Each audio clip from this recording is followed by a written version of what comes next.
నేను తెలియజేస్తూ సమయాన్ని కరుణ గారికి అప్పగిస్తా ఉన్నాను. 5 నిమిషాలు మాట్లాడతారు. 7:35 నిమిషాల్లో మొత్తం ఫటాఫట్ అయిపోతా ఉంటది. ఆమె రైట్. 5 నిమిషాలు ఆమె నన్నే పేరు ఫస్ట్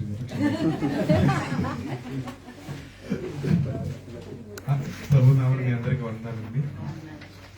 దేవుడి నాకు ఇచ్చిన అవకాశాన్ని బట్టి దేవుడికి వందనాలు స్తోత్రాలు తెలియజేసుకుంటున్నాను. లూకాసు వార్త 23:34 యేసు తండ్రి మీరేమి చేయుచున్నారో వీరెరుగరు గనుక వీరిని క్షమించమని చెప్పానని ఆయన పలికారు. చాలండి. చిన్న ప్రార్థన చేసుకున్నాము. దేవా, నన్ను నిలబెట్టినందుకు నీకే వందనములు స్తోత్రములు చెల్లించుకుంటున్నాను తండ్రి. తండ్రి, నీ పరిశుద్ధాత్మ ప్రోక్షణ నా మీద మా మీద ప్రోక్షించమని అడుగుతున్నాను తండ్రి. నా జ్ఞానము నా మాటలు ఎక్కడా లేకుండా తండ్రి, నేను మీరే నన్ను నడిపించమని తండ్రి, మాకు ఉపయుక్తమైన మాటలు తండ్రి నేను మీరే మాకు బోధించమని అడుగుతున్నాను తండ్రి. ఆమేన్. యేసు ప్రభు ఏం చెప్పారంటండి, ప్రభు మీరేం చేస్తున్నారో తెలియదు కనుక క్షమించండి అని చెప్పేసి ఎవరిని అడిగారండి? తండ్రిని అడిగారు. ఆయన ఏ సిచ్యువేషన్ అడిగారో అది ఎక్స్ప్లెయిన్ చేయాల్సిన అవసరం లేదు, మనకి అందరికి తెలుసు ఏ సిచ్యువేషన్ లో వీళ్ళు క్షమించమని అడిగారండి. కానీ మనందరికి పరలోక ప్రార్థన వచ్చి కదండి, పరలోక ముందున్న మా తండ్రి మీ నామం పరిశుద్ధ. దాంట్లో ఒక మాట ఉందండి, మేము వేరే వాళ్ళని క్షమించినట్లు మీరు మమ్మల్ని క్షమించమని ఉంది. అంటే ఆయన మనకి మాదిరిగా చూపించారు. అంటే ఏ సిచ్యువేషన్స్ లో ఉన్నా కానీ మనకి క్షమాపణ అనేది ముందుండాలనేది ఆయన మనకి చెప్పి ఉందండి. సో మనకి లైఫ్ లో అన్నిటికన్నా కష్టమైన విషయం ఏంటంటే క్షమించడం అండి. కావాలంటే ఆస్తిని రాసిస్తాం కానీ క్షమించలేమండి. ఉన్న ఆస్తంతా రాసిచ్చేమన్నా కొంతమంది రాసిస్తారు కానీ తమ్ముడిని క్షమించమంటే క్షమించలేము కదా.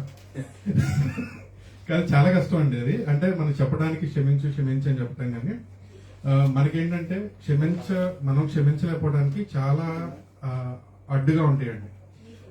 ఇప్పుడు మనము ఫ్యూ థింగ్స్ అంటే కొన్ని విషయాలు మనం క్షమించలేకపోవటానికి అంటే మనం క్షమించలేకపోవటానికి ఏదైతే మనకి అడ్డుగా ఉంటాయో అవి ధ్యానించుకుందాం. ఫస్ట్ థింగ్ ఏంటంటే అసలు వినపడుతుంది కదా, అసలు క్షమాపణ గుణం మనం కలిగి ఉండటానికి ఏంటంటే ఫస్ట్ తెలుసుకోవాల్సింది ఏంటంటే అసలు క్షమించడం అంటే ఏంటని తెలుసుకుంటే ఎలా క్షమించాలనేది నెక్స్ట్ థింగ్ వస్తుంది. అసలు క్షమించడం అంటే ఏంటంటే మనం ఏమనుకుంటామంటే ఒకరిని భరించడమే క్షమించడం అనుకుంటాం. అర్థమైంది కదండి. మనం ఒకరిని భరిస్తుంటే మనం భరిస్తున్నాం కదా, మనం చాలా గొప్పవాళ్ళం అనుకుంటాం అనమాట. ఒక మనిషిని చూస్తే ఏంటంటే ఆ చిరాకు ఒక రకమైన ఫ్రస్ట్రేషన్ ఉంటుంది చూడండి, అది తగ్గుతా ఉంటే మనం దేవునిలో బలపడుతున్నాం, అదే క్షమించడం కదా అనేది ఫస్ట్ ఆలోచన మనకు వచ్చేది. సో క్షమించడం అంటే ఏంటంటే భరించడం కాదండి. క్షమించడం అంటే మనం ఒకళ్ళు పాపం చేస్తే మనకు ఒక పెయిన్ వస్తుంది, అంతే కదండి. ఒక తిడితేనో ఇంకోటి చేస్తేనో ఏదో మనకు పెయిన్ వస్తుంది. ఆ పెయిన్ ఉంటే ఏంటంటే వాడు మనకి అప్పు ఉన్నట్టు. సో అది చూసినప్పుడల్లా అప్పు గుర్తు వస్తుంది. అంటే అంటే నేను ఇంకొకటి ఆలోచన ఏమొస్తుందంటే వాడు వచ్చి సారీ చెప్తే నేను క్షమిస్తాను, ఏదో ఒక థాట్ నడుస్తుంది.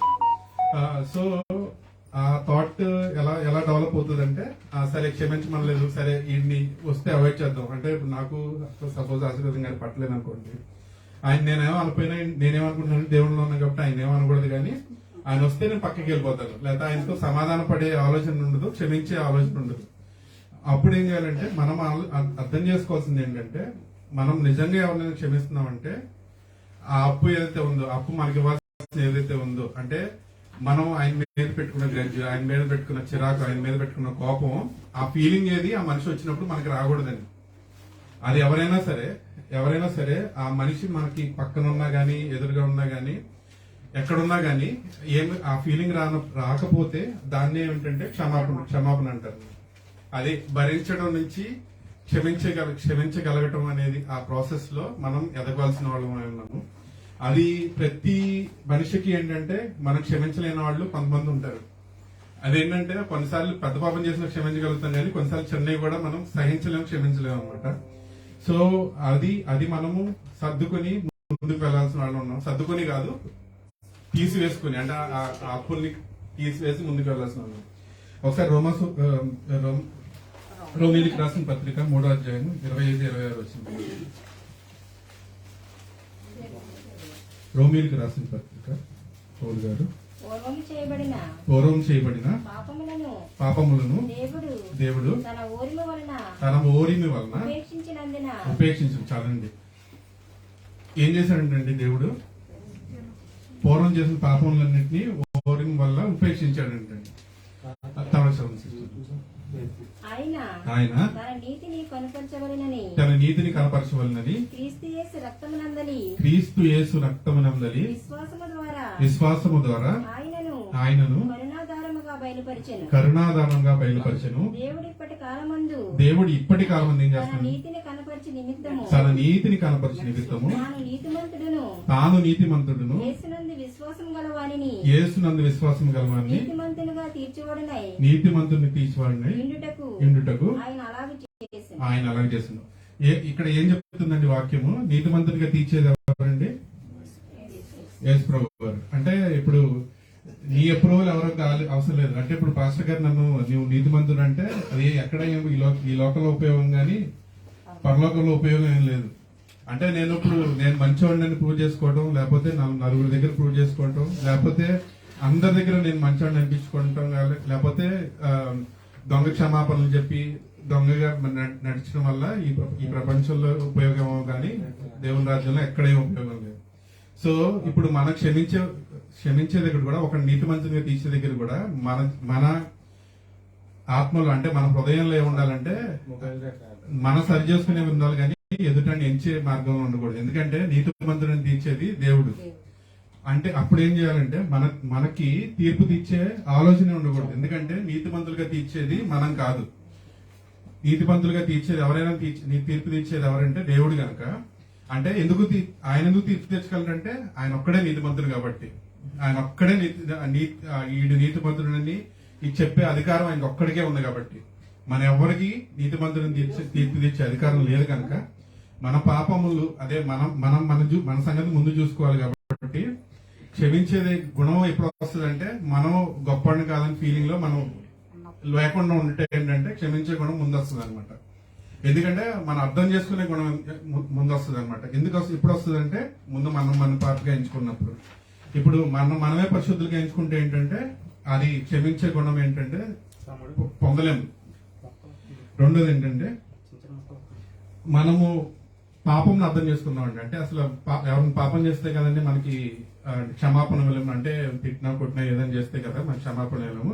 అసలు పాపం అంటే ఏంటో అర్థం చేసుకుంటే కనుక, అసలు ఏంటిది పాపం అని అర్థం చేసుకుంటే కనుక క్షమించే గుణం మనకి బెటర్ గా అర్థమవుతుంది. ఎవరైనా కొంచెం కీర్తనలు 51వ అధ్యాయం 4వ వచనం Psalms 51:4. నీకు కేవలం నీకే విరోధముగా నేను పాపం చేసి ఉన్నాను. నీ దృష్టి ఎదుట నేను చెడుతనం చేసి ఉన్నాను. ఎవరు పలుకుతున్నారండి? ఇది ఎవరితో పలుకుతున్నారండి? ఇప్పుడు పాపం చేసింది ఎవరికండి? ఎలా అండి? దేవుడి దృష్టికి నేను పాపం చేశానని ఫీల్ అవుతున్నాడు. అంటే ఈ లోకంలో నేను పాపం చేసుకుంది ఏంటంటే, ఇప్పుడు నేనేం చేశానంటే పాస్టర్ గారి గురించి నేను ఎవరి దగ్గర తప్పు మాట చెప్పాను. అప్పుడు నేనేం చేశాను? పాపం చేశాను.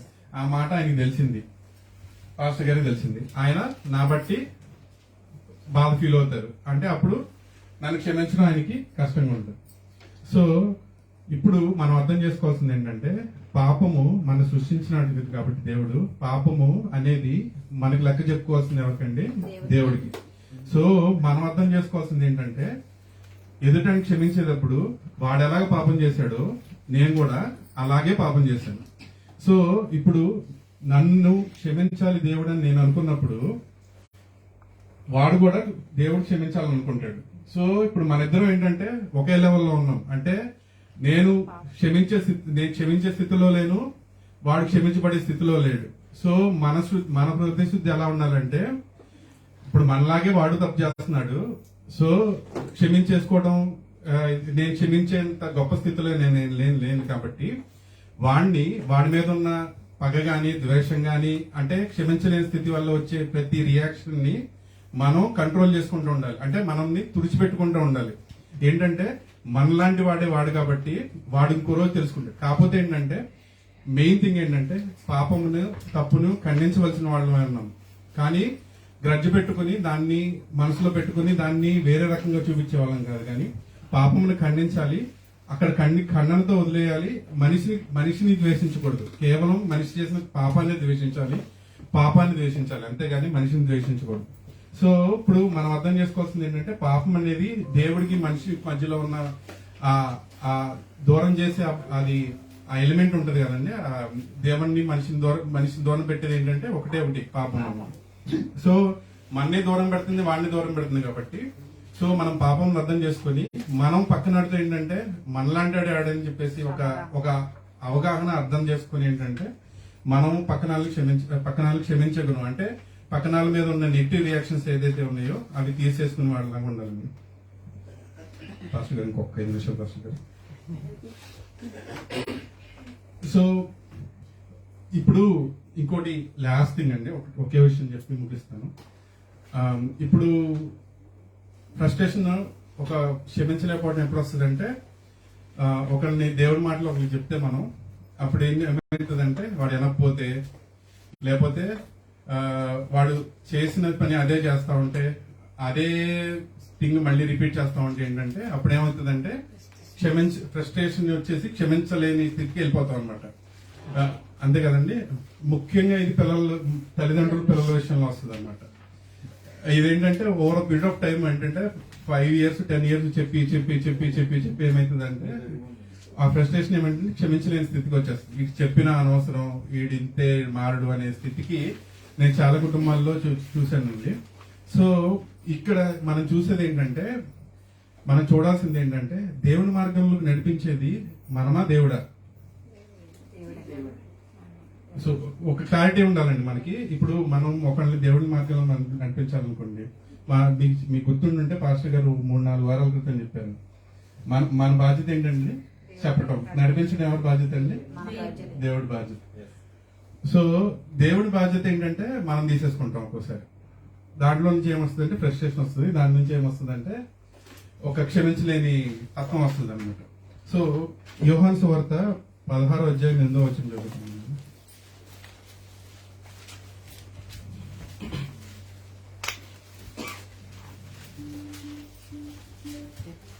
యోహాను సువార్త ఆయన వచ్చి పాపములను గూర్చియు నీతిని గూర్చియు తీర్పును గూర్చియు లోకమును ఒప్పుకొని చేయును. చాలు ఎవరు ఒప్పుకొని చేస్తారండి? మీరెళ్ళి ఒప్పుకొని చేయమని చెప్పారండి దేవుడు. ఏం చెప్పారండి? ఆయన వచ్చి ఒప్పుకొని చేస్తారండి. మీ మాట ఏంటంటే ఆయన మాట చెప్పడమేంటి అంటే యేసు ప్రభు వారు ఉన్నారు బాబు, ఆయన నేను పాపంలో విడిపిస్తాడని చెప్పడమే నీ రోల్. మనం ఏంటంటే ఎక్స్ట్రా రోల్ ఏం తీసుకుంటామంటే నెక్స్ట్ రోల్ తీసేసుకుంటాం అనమాట. అంటే వాళ్ళ లైఫ్ లోకి వెళ్ళిపోయి లేకపోతే నువ్వు చెయ్యొద్దు అని మళ్ళీ చెప్తున్నానండి. పాపంని ఖండించడం అనేది డెఫినెట్ గా చేయాల్సిన విషయం. ఏంటంటే అది తప్పు అనేది డెఫినెట్ గా కాదు. కాకపోతే ఏంటంటే మనిషి మీద ఆ ఖండించడం అనే ప్రాసెస్ లో ఏంటంటే మనిషి మీద ద్వేషం పెరగకూడదు అన్నమాట. సో అదే మనం అర్థం చేసుకోవాలండి. సో మన ప్రాసెస్ ఏంటంటే విశ్వాసి జీవితం మొదలెట్టిన తర్వాత ప్రాసెస్ ఏంటంటే ఫస్ట్ నమ్ముకోవడం, తర్వాత ఎదగటం. ఫైనల్ స్టేజ్ ఏంటండి? విశ్వాస జీవితంలో ఫైనల్ స్టేజ్ ఇది నేను సంపూర్ణంగా ఉన్నానంటే ఆ విశ్వాస ఫైనల్ స్టేజ్ ఏంటంటే దేవుని స్వరూపంగా మార్చబడటం. అంటే అది అంతే కదండి. సో విశ్వాసులు పరిశుద్ధంగా మనం జీవించగలిగితే దేవుని స్వరూపంగా మనం మార్చబడితే అది విశ్వాసంలో ఉన్న ఫైనల్ స్టేజ్. సో ఈ స్టేజెస్ గుండా ఎవరు తీసుకెళ్తారండి? మనని దేవుడు తీసుకెళ్తాడండి. దేవుడు డెఫినెట్ గా తీసుకెళ్తాడండి. ఒకటే మనకి ఏంటంటే మనకి రక్షణ వచ్చింది విశ్వాసం వల్లే. మనం కంటిన్యూ చేయాల్సింది ఏంటంటే ఒకటి ఏంటంటే ప్రార్థన, విశ్వాసం, వాక్యపట్నం. 3 దేవుడు కష్టమైన ఆజ్ఞలు ఏం చెప్పలేదండి. 3 సింపుల్ విషయాలు చెప్పాడు. సో విశ్వాసంలో మన స్వరూపంగా ఆయన స్వరూపంలోకి మనం మార్చిపట్టడానికి ఆ ప్రాసెస్ లో ఏంటంటే దేవుడు మనల్ని డెఫినెట్ గా నడిపిస్తాడు. సో మనము దీంట్లో ఏంటంటే మనం ఒకరు చెప్పేటప్పుడు లేదా మనం ఒకరికి దేవుడి మార్గం చూపించేటప్పుడు ఒకరు సరి చేసేటప్పుడు మనము దేవుని క్రియకి ఛాన్స్ ఇవ్వాలండి. అంటే అది ఎలా ఛాన్స్ ఇవ్వగలం అంటే కేవలము ప్రార్థన ద్వారానే ఛాన్స్ ఇవ్వగలం. సో దేవుడు చేసే పని మనం చేయాల్సిన అవసరం లేదండి, మనం చేసినా అది వర్కౌట్ అవ్వదండి. సో దేవుడు ఒకటి మనసును మార్చకపోతే మనం ఎంత ప్రయత్నించినా కానీ వ్యర్థమైంది. సో దేవుడు అని చెప్పాడండి, ఎఫ్సి 2:10 ఒకసారి చెప్పండి.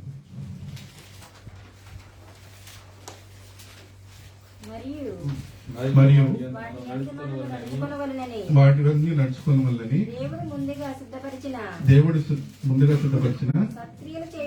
సత్క్రియలు చేయుటకై మనం క్రీస్తు యేసునందు సృష్టించబడిన వారమే ఆయన చేసిన పని అయి ఉన్నాం. మనం చేయాల్సింది ఏంటంటే అండి సత్క్రియలు చేయాలండి.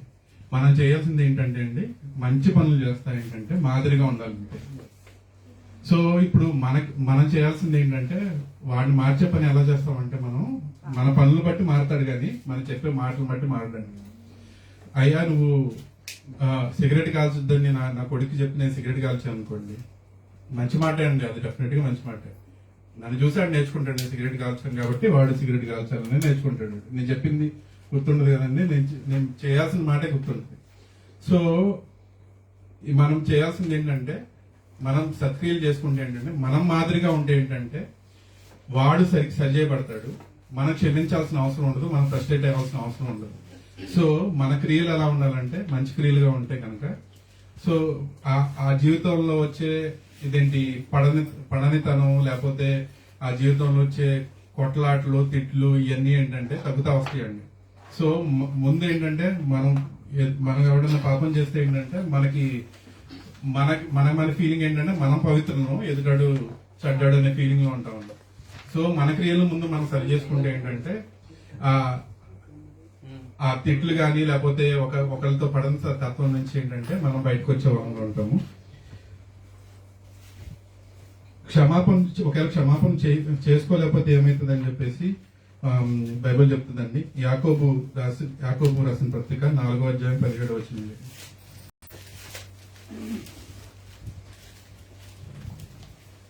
కాబట్టి మేలైనది చేయనెరిగియు అలాగు చేయని వారికి పాపము కలుగును. అలాగూ చేయని వారికి ఏం కలుగుతుందంటే సో ఇప్పుడు మనం ఒకరికి మంచి చేసే సిచ్యువేషన్స్ లో ఉండి చేయలేకపోతే వాడి మీద ఉన్న గచ్చితో చేయలేకపోతే అది ఏమవుతుందండి అంటే ఇప్పుడు వాడు చేసిన పాపం మనం చేస్తున్నట్టే కదా, ఐ మీన్ క్లియర్ గా ఉంది కదండి. సో ఇప్పుడు ఏంటంటే మనం పాపంలో పడిపోకుండా ఏం చేయాలంటే మనం క్షమించగలిగితే ఏంటంటే మనం పాపంలో పడిపోకుండా ఉంటాం. సో ఏంటంటే క్షమాపణ అనేది చాలా చాలా చాలా కష్టమైన విషయం. అది ఎవరిస్తారంటే దేవుడిస్తాడు. సో మనం మనం క్షమించే గుణం కలిగి ఉండటానికి ఏంటంటే దేవుడిని ప్రార్థించే గుణం ఉండాలి. సో ప్రార్థనలో ఏంటంటే మనం సరి చేసుకునే గుణం ఉండాలి, మనం సాక్షి జీవితంలో జీవించే గుణం ఉండాలి, మనం క్షమించలేక పాపం చేసే స్థితిలో మనం ఉండకూడదు.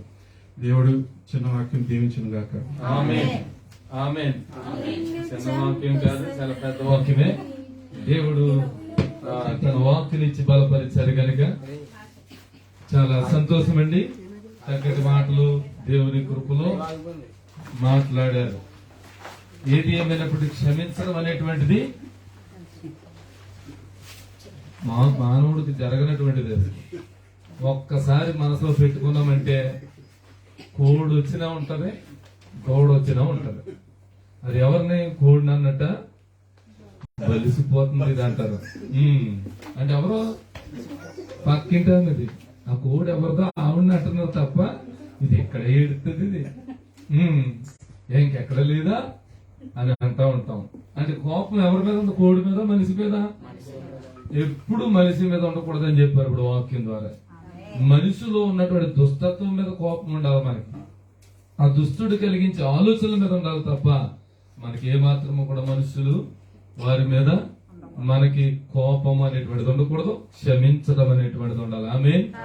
అందుకే ఫస్ట్ మాటగా దాన్ని ఏం చెప్పారంటే క్షమించుట. రైట్. నిన్ను చంపు శత్రువులే నీ ముందర నిలువగా ఈటెలు కొరడాలతో హింసిస్తూ ఉండగా నిన్ను చంపు శత్రువులే నీ ముందర నిలువగా ఈటెలు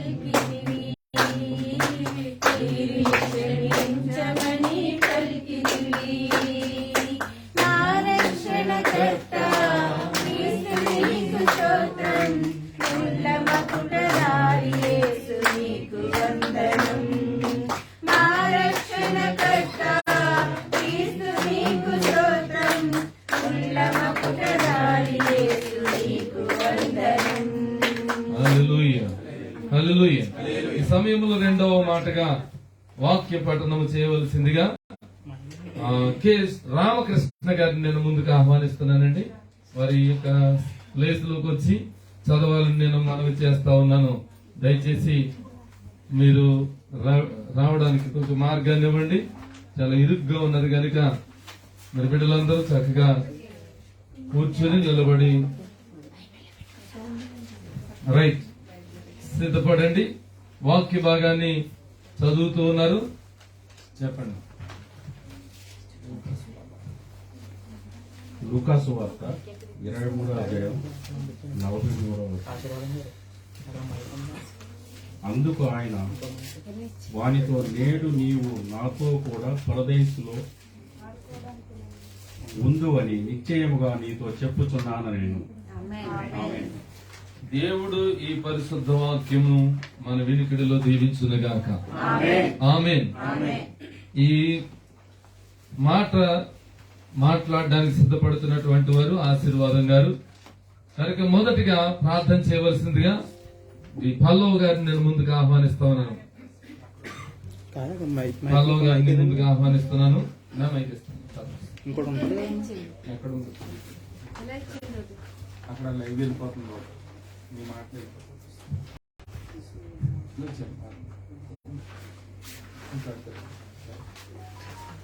రైట్. స్తోత్రం. ప్రార్థన. సకల ఆశీర్వాదములకు కారణమవుతున్నా స్తోత్రం.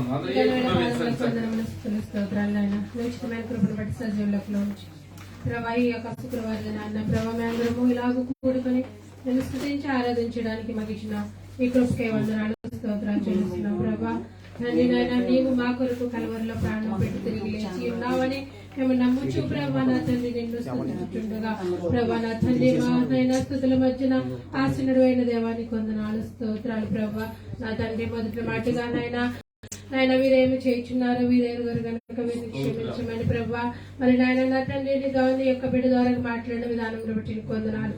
రెండవ మాటగా ప్రభా నా తండ్రి నాయన నీ దాసులు నిలబెట్టి నాయన ఒక బిడ్డను నాయన ఆశీర్వాదంగా నిలబెడుచుండగా ఆవిడని ప్రభా నా తండ్రిని నాయన ఈ శిల చాటును మరొకపరుచుకుని సహాయం దయచేయండి. ఆవిడ ద్వారా మాట్లాడిన ప్రభా నా తండ్రి మీరే మహిమ పొందుకొని అడుగుచు ప్రభా నా కొరకు మా కొరకు కలవరిలో ప్రాణం పెట్టి తిరిగి లేచిన యేసునామమును బట్టి స్తుతించి గలపరచి పెట్టుకున్నాం తండ్రి. ఆమేన్. రైట్. ఈ వాక్య వివరణకు రెండవ మాటగా యేసుక్రీస్తు ప్రభువు వారి శిలువలో పలికిన మాట వివరించడానికి మా ప్రియులు కె ఆశీర్వాదం గారిని నేను ముందుకు ఆహ్వానిస్తా ఉన్నాను.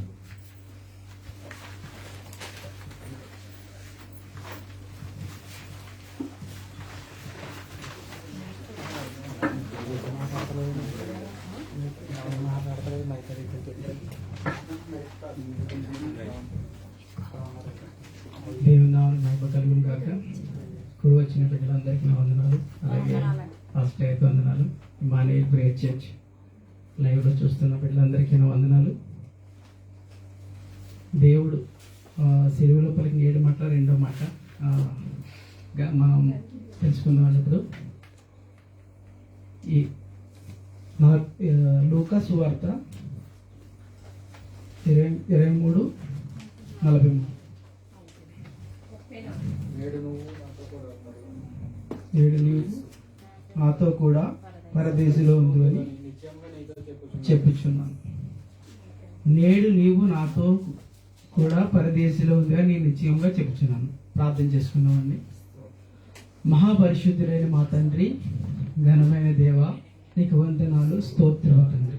నాయనా ఈ సాయంకాల సమయంలో ఈ శుభ శుక్రవార దినము తండ్రి నీ సన్నిధిలో నాయన ఈ 7 మాటలు పలుకుతున్న బిడ్డలందరినీ మీరు జ్ఞాపకం చేసుకోండి. అందులో కూడా నేను దీనుడే నన్ను కూడా మీరు జ్ఞాపకం చేసుకోండి తండ్రి. ప్రభువా మేము మాట్లాడితే ఎవ్వరు వినరు తండ్రి. ఆయన నువ్వే మాట్లాడు తండ్రి. ఇక్కడ ఉన్న బిడ్డలందరినీ మీరు దర్శించండి. లైవ్ లో చూస్తున్న బిడ్డలు కూడా మీరు దర్శించండి తండ్రి. నాయన ఎప్పుడు మాట్లాడలేదు కానీ నువ్వు మాట్లాడే దేవుడు. ఆయన ఈ మాటలు మాట్లాడుతున్నావు. మీరు సిలువు చాటును మమ్మల్ని బలుగుపరిచి ఆయన బలపరిచి నీ వాక్యం చేత నేను ముందుకు నడిపిస్తావని యేసుక్రీస్తు అతి పరిశుద్ధమైన నామములో అడిగి వేడుకుంటున్నాం పరమ తండ్రి. ఆమేన్. లూకా సువార్త 23:43 ఏమంటున్నాడండి? నేడు నీవు నాతో కూడా పరదేశి ఉందని నిశ్చయంగా చెప్తున్నాను. ఎవరితో చెప్తున్నారండి ఈ మాట? యేసు ప్రభు దొంగతో చెప్తున్నాడు. మొదటి దొంగతో కదా, రెండో దొంగతో చెప్తున్నాడు. అంటే వీళ్ళ దొంగలంటే మామూలు దొంగలు కదండి, బందిపోటు దొంగలు అంటారు. మామూలు దొంగలంటే జేబులు కొడతారు, దొంగతనం చించిన దొంగ. బందిపోటు దొంగలంటే నేను ఒక విషయం చెప్తాను. నేను 2005లో ఇంటి దగ్గర ఉన్నప్పుడు లారీ కేంద్రం చేసేవాడిని. నేను అస్సాం వెళ్ళేవాళ్ళం అంట. అస్సాం ఆ ఏరియాలో పగలే జర్నీ, నైట్ ఉండదు. నైట్ జర్నీ ఉండదు, ఎందుకంటే అక్కడ బందిపోటు దొంగలు ఉంటారండి. నైట్ కొట్టేసి డబ్బులు తీసేసుకుంటారు అనమాట. లారీ లాపి నాడాలు ఉంటాయి, నాడాలు వేసి లారీ ఆగిన తర్వాత అవసరమైతే డబ్బులు ఇవ్వకపోతే చంపేస్తారు. వాళ్ళని బందిపోటు దొంగలు అంటారు. అటువంటి బందిపోటు దొంగని యేసు నేడు నీవు నాతో కూడా పరదేశంలో ఉందని చెప్తున్నాడు. ఎంత గొప్ప ధన్యత అండి. ఒకసారి చూసుకుందామండి. వాక్యంలో చూస్తే లూకాసు వార్త 23వ అధ్యాయం 39వ వచనం. మొదటి దొంగ ఏమంటున్నాడు చూద్దాం. వేలాడి వేయబడిన నేరస్తులు ఒకడు ఆయనను దూషించుచు, నీవు క్రీస్తు అయితే నువ్వు నన్ను రక్షించుకొను, మమ్మల్ని కూడా రక్షించమని చెప్పాను. ఏమంటాడు మొదటి దొంగ? ఏమంటాడండి? నువ్వు క్రీస్తు అయితే నిన్ను నువ్వు రక్షించుకో, మమ్మల్ని కూడా రక్షించాలంటున్నాడు మొదటి దొంగ. అంటే అతనిలో క్షమాపణ అసలు ఇంకా రాలేదండి. మొదటి దొంగ ఎలా అంటున్నాడు? నువ్వు క్రీస్తు అయితే నిన్ను నువ్వు రక్షించుకో, మమ్మల్ని కూడా రక్షించమంటున్నాడు అని. ఇంకొక 40 చదవండి ఒకసారి. రెండోవాడు వారిని గద్దించి, నీవు అదే శిక్ష విధిలో ఉన్నావు కనుక దేవునికి భయపడవా? మనకైతే ఇది న్యాయమే, మనం చేసిన వాటికి తగిన ఫలము పొందుతున్నాము, కానీ ఈయన ఏ తప్పుదము చేయలేదు అని చెప్పి ఆయనను చూసి, యేసు ప్రభు నీవు నా రాజ్యములోనికి వచ్చాను. ఏమంటాడండి రెండో దొంగ? మనకైతే ఇది న్యాయమే. అంటే మనం తప్పు చేశాం కాబట్టి నీకు న్యాయమే అని రెండో దొంగ అంటున్నాడు. నువ్వెందుకు ఆయన దూషింతావు అంటే వాళ్ళు సిలువలో ఉన్నారు కదండి. సిలువలో ఎంత బాధ ఉంటుందండి. ఆ బాధతో దేవుని దూషించాడు అనమాట. మనుషులు ఎవరిని దూషిస్తే దేవుడు పక్కనే ఉన్నాడు కదా, నువ్వు రక్షించుకో, మమ్మల్ని కూడా రక్షించని దూషింటున్నాడు. కానీ రెండో వాడు పశ్చాత్తాపడ్డాడండి. ఎప్పుడైతే సిలువలో ఆయన పలికిన మొదటి మాట చూశాడు, తండ్రి వీరేమి చేయిస్తున్నారో వీరు ఎరుగరు కనుక వీరిని క్షమించు అని చెప్తున్నప్పుడు ఆ మాటలన్నీ ఎన్నడు పక్క దొంగ ఆలకిస్తున్నాడు అనమాట. అప్పుడు రెండో దొంగలో మార్పు వచ్చిందండి. మొదటి దొంగలో ఏముందండి? పశ్చాత్తాపం లేదండి. రెండో దొంగలో పశ్చాత్తాపం అనేది ఆటోమేటిక్ వచ్చిందండి. అప్పుడు అంటున్నాడు రెండో దొంగ, మనకైతే ఇది న్యాయమే, మనం సులువు వేయబడుతున్నాం ఓకే, కానీ ఎందుకు నువ్వు అలా దూషిస్తున్నావు అని దేవుడిని అంటున్నాడు అండి. 41 చదువు. మనకైతే ఇది న్యాయమే, మనము చేసిన వాటికి తగిన ఫలం పొందుతున్నాము, కానీ ఈయన ఏ తప్పిదమును చేయలేదని చెప్పి ఆయనను చూసి యేసు, నీవు నీ రాజ్యములోనికి వచ్చినప్పుడు నన్ను జ్ఞాపకము చేసుకొనుమనెను. ఆమె రెండో వాడు క్షమాపణ అడిగి దేవుడిని పశ్చాత్తాపడి, దేవా నువ్వు నీ రాజ్యంలోకి వచ్చినప్పుడు నన్ను జ్ఞాపకం చేసుకో అంటున్నాడు. కానీ అతనికి తెలుసా ఆయనకి రాజ్యం ఉందని? ఎప్పుడైనా సువార్త తిన్నాడా? ఆయన ఎక్కడికైనా ప్రార్థనకి వెళ్ళాడా? వెళ్ళలేదండి.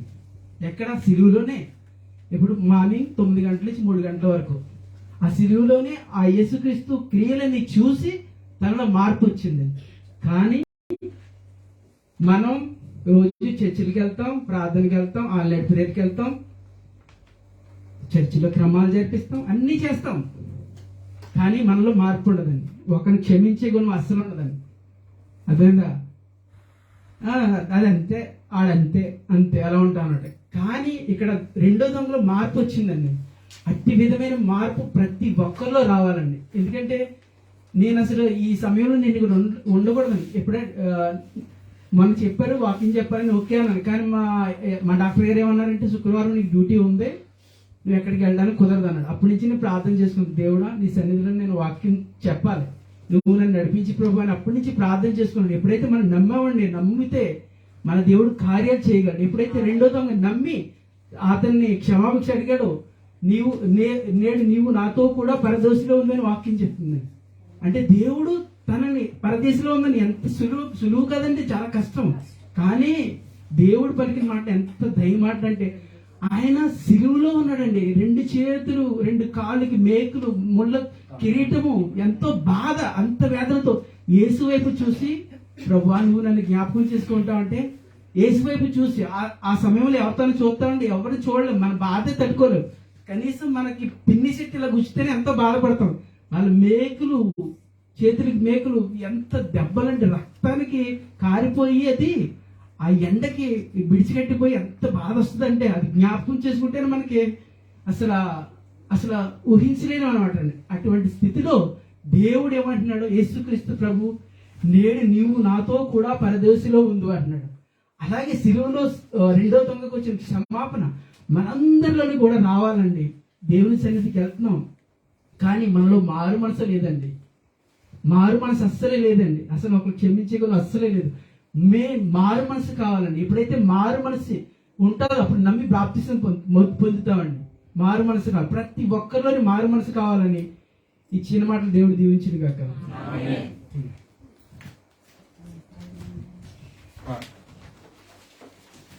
యేసుని రాజ్యముతో నీవు వచ్చినప్పుడు తప్పక నన్ను చేర్చుమని సిలువ దొంగ వేడగా, యేసుని రాజ్యముతో నీవు వచ్చినప్పుడు తప్పక నన్ను చేర్చుమని సిలువ దొంగ వేడగా, నేడే నీవు నాతోనే పరదేశులందు అని పలికి, నేడే నీవు నాతోనే పరదేశులందు అని పలికి, ఆ దొంగను రక్షించి ఉంటివి, ఆ దొంగను రక్షించి ఉంటివి. మా రక్షణకర్త క్రీస్తు నీకు స్తోత్రం, ఉల్ల మకుటధారి యేసు నీకు వందనం. మా రక్షణకర్త క్రీస్తు నీకు స్తోత్రం, ఉల్ల మకుటధారి యేసు నీకు వందనం. హల్లెలూయా, హల్లెలూయా. చక్కగా మారు మనసు కలిగి ఉంటే దేవుడు మనను జ్ఞాపకం చేసుకుంటాడు తప్ప, మారు మనసు లేకుండా ఎన్ని ప్రార్థనలు చేసినా, ఎంత వాక్యం చెప్పినా, లేకపోతే ఎన్ని కానుకలు ఇచ్చినా అవన్నీ లెక్కలోకి వస్తాయంటారా? రావు. కనుక ఆ మారు మనసు లేనటువంటి వారు ఎవరైతే ఆ సిలువు యేసుక్రీస్తు ప్రక్కన, ఈ ప్రక్కన, ఆ ప్రక్కన సిలువు వేయబడ్డారో వారు, ఒకరికి మారు మనసు అనేటువంటిది కలిగింది, ఇంకొకరికి కలగలేదు. మొదటి వాడు అంటున్నాడు, నువ్వు తప్పించుకుని వాళ్ళని తప్పించవా అన్నాడు. 2వ వాడు అంటున్నాడు, రే నీవు నేను చేసినటువంటి శిక్షకి తగును గాని మరి ఆయన ఏ పాపం చేయలేదు అని ఆ మాట చెప్పి అంటున్నాడు, నీ రాజ్యముతో వచ్చినప్పుడు నన్ను జ్ఞాపకం చేసు. అటువంటి వారు ధన్యులు. ఆమేన్, హల్లెలూయా. చక్కగా మాటలను వివరించారు. మరి ప్రియ సహోదరుల ఆశీర్వాదం గారికి వందనాలు. మరి 3వ మాటగా వాక్య పఠనం వెంకీ గారు వచ్చి చదువుతారు. అందరూ వాక్యాన్ని చూడటానికి సిద్ధపడదాం. యోహాను సువార్త 19వ అధ్యాయం 26, 27 వచనాలు. యోహాను సువార్త 19వ అధ్యాయం 26, 27. యేసు తన తల్లియు తను ప్రేమించిన శిష్యుడును దగ్గర నిలుచుండగా చూసి, అమ్మ ఇదిగో నీ కుమారుడు అని తన తల్లితో చెప్పాను. తర్వాత శిశువును చూసి, ఇదిగో నీ తల్లి అని చెప్పాను. ఆ గడియ నుండి ఆ శిశువుడు ఆమెను తన ఇంట చేర్చుకునేను. ఈ వాక్యము నిమిత్తము ప్రార్థన చేయవలసిందిగా విమల గారిని నేను ఆహ్వానిస్తూ ఉన్నాను. విమల కుమారి గారు వచ్చి ప్రార్థన చేస్తారు. కొంచెం చోటు ఇవ్వండి ఆయన.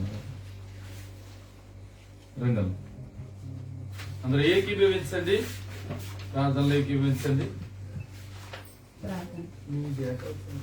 స్తోత్రం స్తోత్రం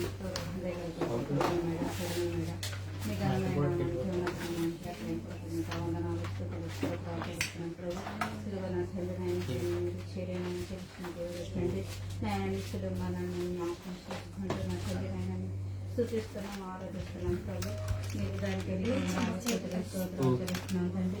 ఇదిగో నా ప్రభు నాయన మాకు కోసం నా తండ్రి కలవరి తండ్రి నాయన నైనా మీరు మా ప్రాణం పెడుతూ నా ప్రభు నైనా మీరు పలికిన 7 మాటలను బట్టి నా తండ్రి నేను ఇక్కడ నైనా సహోదరులు నా ప్రభు వివరించుండగా నా తండ్రి వారి పక్షంగా మీరు నైనా ఉండమని అడుగుతున్నాను తండ్రి మీకు వందనాలు స్తుతులు స్తోత్రాలు.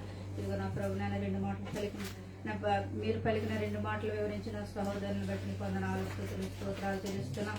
నేను మాటలు వినటం కాకుండా నా తండ్రి నైనా మా హృదయాలనైనా క్షమించే గుణాన్ని నా ప్రభునైనా మాకు దయచేయమని అడుగుతున్నాను తండ్రి మీకు వందనాలు స్తుతులు స్తోత్రాలు. నేను పశ్చాత్తపడి మనసును దయచేయమని అడుగుతున్నాను. అలాగే 3వ మాటగా నా తండ్రి నేను నిలబడి వివరించిన సహోదరుని బట్టి నీకు వందనాలు తండ్రి నైనా మీ పక్షంగా నిలబెట్టుకుని నా తండ్రి నైనా బిడ్డ ద్వారా మాతో మాట్లాడమని అడుగుతున్నాను తండ్రి నైనా నీకే స్తుతులు స్తోత్రాలు. ఇంకా నైనా కనుమ మాటలు మాట్లాడుతున్న బిడ్డను కూడా నైనా మీరు బలపరచమని ఈ ప్రార్థన మీ పాత్రను చేర్చుకోమని యేసు పరిశుద్ధ నామమున అడిగి వేడుకుంటున్నాను తండ్రి. ఆమేన్.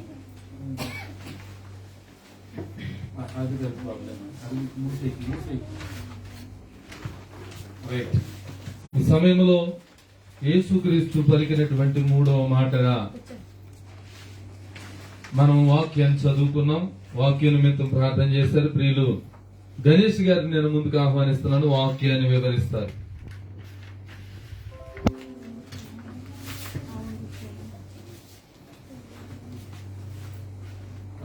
ప్రభునామం అందరికీ చెల్లించుకుంటున్నానండి. అందరికీ శుభవారం.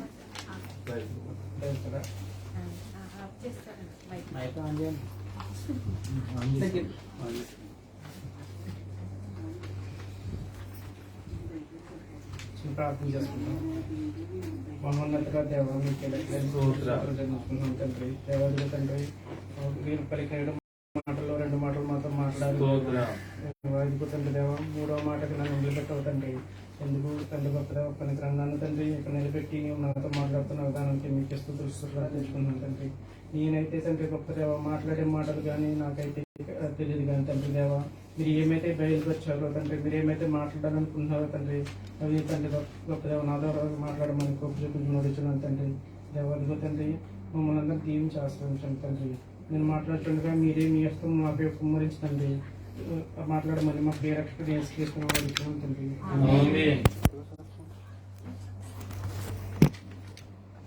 3వ మాట మాట్లాడుతుంది. యోహాను సువార్త 19వ అధ్యాయం 26వ వచనం విధంగా రాయబడి ఉంది. యేసు తన తల్లియు తాను ప్రేమించిన శిష్యులను దగ్గర నిల్చుని చూచి, అమ్మా ఇదిగో నీ కుమారుడు అని తన తల్లితో చెప్పాను. తరువాత శిష్యుని చూచి, ఇదిగో నీ తల్లి అని చెప్పాను. ఆ గడియ నుండి ఆ శిష్యుడు ఆమెను తన ఇంట చేర్చుకున్నాడు. ఈ వాక్యం ద్వారా మన ప్రభువైన యేసుక్రీస్తు మనకి ఏం బయలుపరుస్తున్నాడంటే ఆయన యొక్క ప్రేమను అలాగే ఆయన యొక్క బాధ్యతను మనకు తెలియజేస్తున్నారు. ప్రాముఖ్యంగా ఇందులో మనకు మూడు విషయాలను నేను చెప్పి సెలవు తీసుకోవడం చూస్తున్నాను. ఫస్ట్ మనకి మన దేవుని యొక్క ఆయన యొక్క ప్రేమ ఏ విధంగా చూపించారు అనేది ఒకసారి చూద్దాం. మన ప్రభువు మన కొరకు తన ప్రాణం అర్పించి మన శిలువ మీద తన రక్తాన్ని కార్చారు.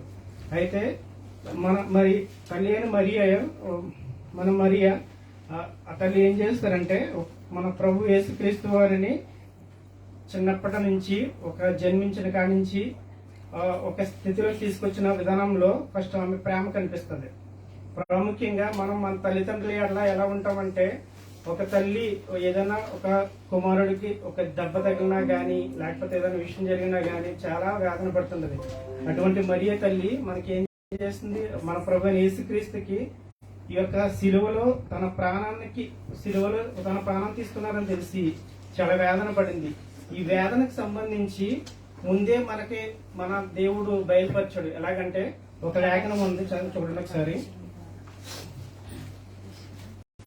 లూకా సువార్త 2వ అధ్యాయం 35వ వచనం.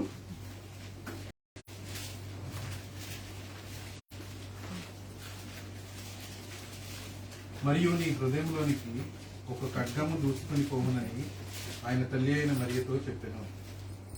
ఇది ఎలా అంటే మన ప్రభువైన యేసుక్రీస్తు వారు 8వ ఏట అక్కడ మనకి ఆయనకి ఒక సున్నతి చేయడానికి ఒక యాజకుని దగ్గర తీసుకెళ్ళినప్పుడు 8వ వచనం ఆయన 8వ రోజు ఆయన సుమయోను అనే ప్రవక్త మన మరియం గారితో ఈ విధంగా పలుకుతారు అనమాట.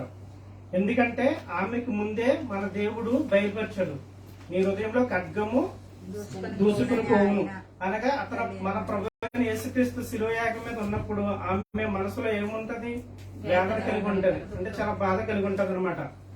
అంటే ఆమెకి అక్కడ ఒక ఖడ్గం దూసుకుపోయినట్టుగా మనకు వివరణ కలిగి ఉంటది. ఎందుకంటే దేవుడు ముందే మనకి కొన్ని విషయాలు బయలుపరుస్తూ ఉంటారు. అలాగే ఆమె మరియతో పాటు తన సహోదరులు కూడా ఉన్నారు. ఎవరు? యేసుప్రభు గారు ఒక్కరే కాదు, యేసుప్రభు ఇంకెవరున్నారండి? సహోదరులు కూడా ఉన్నారు.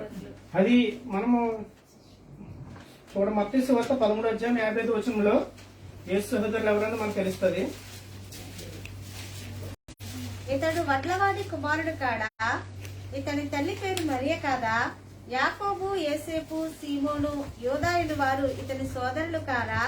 ఇతని సోదరి మనులందరూ మనతోనే ఉన్నారు కారా? ఇతనికి ఈ కార్యములన్నీ ఎక్కడి నుండి వచ్చినని చెప్పుకొని ఆయన విషయమే అభ్యంతరపడిరి. ఇప్పుడు మనకి ఆయనకి ఎంతమంది ఉన్నారని సోదరులు? 9 సోదరులు ఉన్నారు. ఇక్కడ సిస్టర్స్ కూడా ఉన్నారు, అంటే సోదరిమణులు కూడా ఉన్నారు. మనం అనుకుంటే యేసు గారు ఒక్కరే అన్నట్టుగా చాలా మంది వివరిస్తున్నారు, కానీ ఇంతమంది ఉన్నారు. కానీ వీరందరూ ఏంటంటే అవిశ్వాసులు. వీళ్ళెవరు దేవునికి మనకి మన ప్రభువైన యేసుక్రీస్తుని నమ్మిన వారు కాదు. కానీ వీరంతా కూడా ఉన్నారు. కానీ ప్రభువైన యేసుక్రీస్తు ఇందులో తన ప్రియ శిష్యుడైనటువంటి ఒక వ్యక్తికి తన తల్లిని అప్పగించారు. అక్కడ మనకి తన తరువాత శిష్యుని చూసి ఏం చేశారు? ఇదిగో నీ తల్లి అని చెప్పారు. అంటే ఇప్పుడు మన ప్రభువైన యేసుక్రీస్తు తన తల్లిని తన సొంత సోదరులకు కాకుండా మరి ఒక శిష్యునికి అప్పచెప్పారు. అంటే మన యేసు ప్రభుకి శిష్యులు ఎంతమంది ఉన్నారు? 12 మంది ఉన్నారు. కానీ ఆ సమయంలో ఆయనకి ఏంటంటే ప్రియమైన శిష్యులు ఒక్కరే ఉన్నారు. ఎందుకంటే మిగిలిన వాళ్ళందరూ వేరే పారిపోవడం వల్ల చెల్లెలు. ఎందుకంటే ఈయన ఒక్కరే ఎందుకున్నారంటే ప్రభువైన యేసుక్రీస్తుకి చాలా సమీపంగా ఉంటారు. మనం ముందు చూసుకుంటే ఈ అధ్యాయం రాసినటువంటి శిష్యుడు ఎవరో? యోహాను గారు. ఇక్కడ మనకి ఆయన ప్రియమైన శిష్యుడు అంటే యోహాను గారిని ఎందుకు చెప్తారంటే ఆయన ఫస్ట్ నుంచి మన ప్రభువైన యేసుక్రీస్తుకి చాలా దగ్గరగా సమీపంగా ఉండి ఆయన అనుసరించేవారు అనమాట. అందుకే దేవుడు మన ప్రభువైన యేసుక్రీస్తు సిలువలో ఉండి తల్లిని మరియు శిష్యుని చూసి ఈ విధంగా మనకి చెప్పారనమాట. అంటే ఇదిగో మీ అమ్మ తన సొంత తల్లిని ఆ ప్రియమైన శిష్యునికి ఏం చేస్తారంటే మీ తల్లి అని చెప్పేసి తను చెప్పారు. అలాగే ప్రియమైన శిష్యుని చూసి ఇదిగో నీ తల్లి అని ఆయనకి తెలియజేస్తారు, మరియమ్మ గారిని చెప్పారు. అంటే ఇక్కడ ఏంటంటే ఆయన సిలువలో ఉండి కూడా తన బాధ్యత నెరవేర్చారు. మన ప్రభువైన యేసుక్రీస్తు తన ప్రేమను ఎలాగైతే వ్యక్తపరిచారు, ప్రాముఖ్యంగా ఆయన వచ్చిన పని ఏంటంటే తన దేవుని చిత్తాన్ని నెరవేర్చడానికి ఫస్ట్ సిలువలో తన ప్రాణాన్ని అర్పించి తన దేవుని చిత్తాన్ని నెరవేర్చారు, తండ్రి యొక్క చిత్తాన్ని నెరవేర్చారు. తర్వాత రెండో విధంగా ఆయన తన తల్లి యొక్క బాధ్యతను ఎవరిగా చెప్పారండి? యోహాను గారికి. అంటే తన ప్రియమైన శిష్యునికి తన తల్లి యొక్క బాధ్యతను అప్పచెప్పారు. అలాగే ఇప్పుడు మనకి ఏంటంటే ప్రియమైన శిష్యుడు ఎలా ఉన్నారంటే మనకి యేసుక్రీస్తుకి సమీపంగా ఉండడం అంటే మనం ఏదో సిలువు దగ్గర ఉండడం అలాగని కాదు. మనం కూడా మన ప్రియమైన యేసుకి మన దగ్గరగా ఉండాలంటే ఎప్పుడు ఆయన పనిని మనం నెరవేర్చేవారిలా ఉండాలి. మనం ఎప్పుడైతే దేవునికి దగ్గరగా ఉంటామో మన ప్రభువైన యేసుక్రీస్తు ఏం చేస్తారంటే ఆయన పనిని మనకు అప్పచెప్తారు. అంటే ఆయన చేయవలసిన కార్యం ఏదైనా ఉందనుకోండి, అదేం చేస్తారు?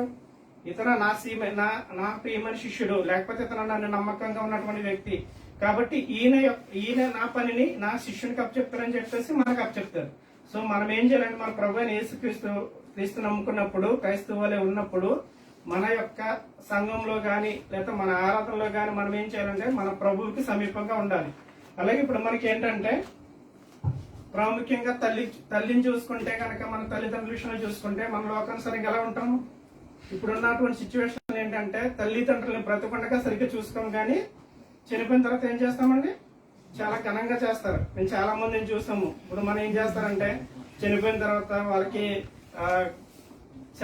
మనకి సమాధులు కట్టించడం గాని లేకపోతే మనం చేయడం గాని, అదే మనం చేస్తారు కదా సంవత్సరాలు చేయడం గాని చాలా గ్రాండ్ గా చేస్తారు. అదే తల్లిదండ్రులు ఉండగా మనం ఏం చేస్తామంటే సరిగ్గా పట్టించుకోము.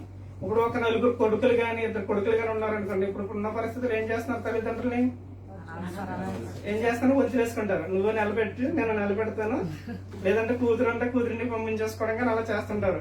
కానీ మన ప్రియమైన యేసై ఏం చేస్తారు? శిష్యుల దగ్గరికి అప్పచెప్పారు. ఎందుకంటే అతను సొంత తల్లిలాగా దాన్ని చూసుకుంటారని నమ్మి అప్పచెప్పారు.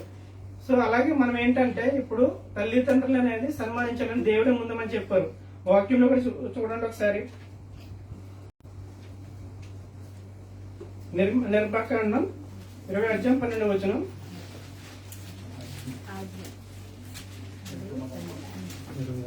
20:12 నీ దేవుడైన యెహోవా నీకు అనుగ్రహించే దేశములో నీవు దీర్ఘాయుష్మంతుడవునట్లు నీ తండ్రిని నీ తల్లిని సన్మానించు. అంటే మన తల్లిదండ్రులు చూస్తే మనకి ఏమవుతుందండి? దీర్ఘాయుష్మంతం అవుతాం. అంటే ఒకవేళ మనం ఇప్పుడు ఉన్నటువంటి సిచ్యువేషన్ లో అలా చూడగలుగుతున్నామా? అది నేను గాని మీరు గాని అయినా సరే మనం ఉన్న పరిస్థితులు ఏం చేస్తున్నాం? మన తల్లిదండ్రుల విషయంలో చాలా నెగ్లెక్ట్ గా ఉంటున్నాం. సో అంటే మనము దీర్ఘాయుష్మంతులు అవ్వాలంటే ఏం చేయాలి? మన తల్లిదండ్రుల్ని సన్మానించాలి. సో అలాగే ఇప్పుడు మన ఒక సొంత సహోదరులు ఉన్నారనుకోండి, వాళ్ళు మనము ఎలా చూస్తుంటామంటే, మన బ్రదర్స్ ముందే చెప్పారు, మన చర్చిలో గానీ లేకపోతే మన తోబుట్లు గానీ ఏం చేస్తామంటే అంత పట్టించుకోము. అదే మనం ఒకవేళ మన వాక్యానుసారంగా చూసుకుంటే కనుక మన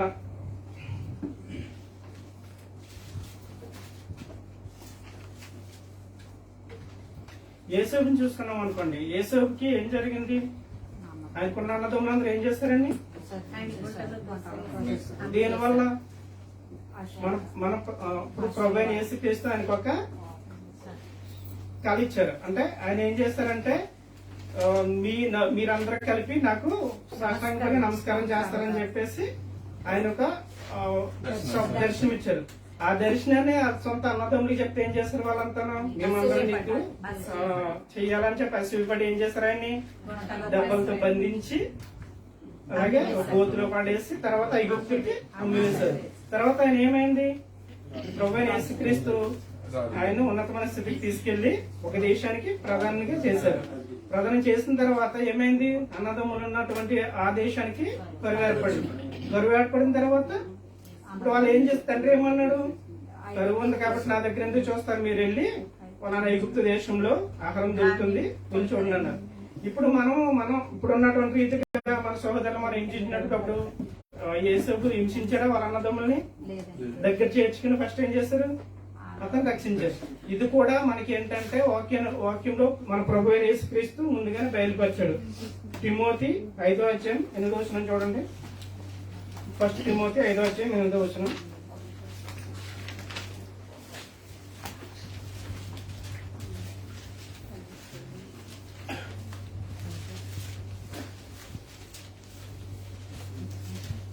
ఎవరైనా స్వకీయులను విశేషంగా తన ఇంటి వారిని సంరక్షింపకపోయిన ఎడల వాడు విశ్వాస త్యాగం చేసిన వాడే అవిశ్వాసి కన్నా చెడ్డవాడే.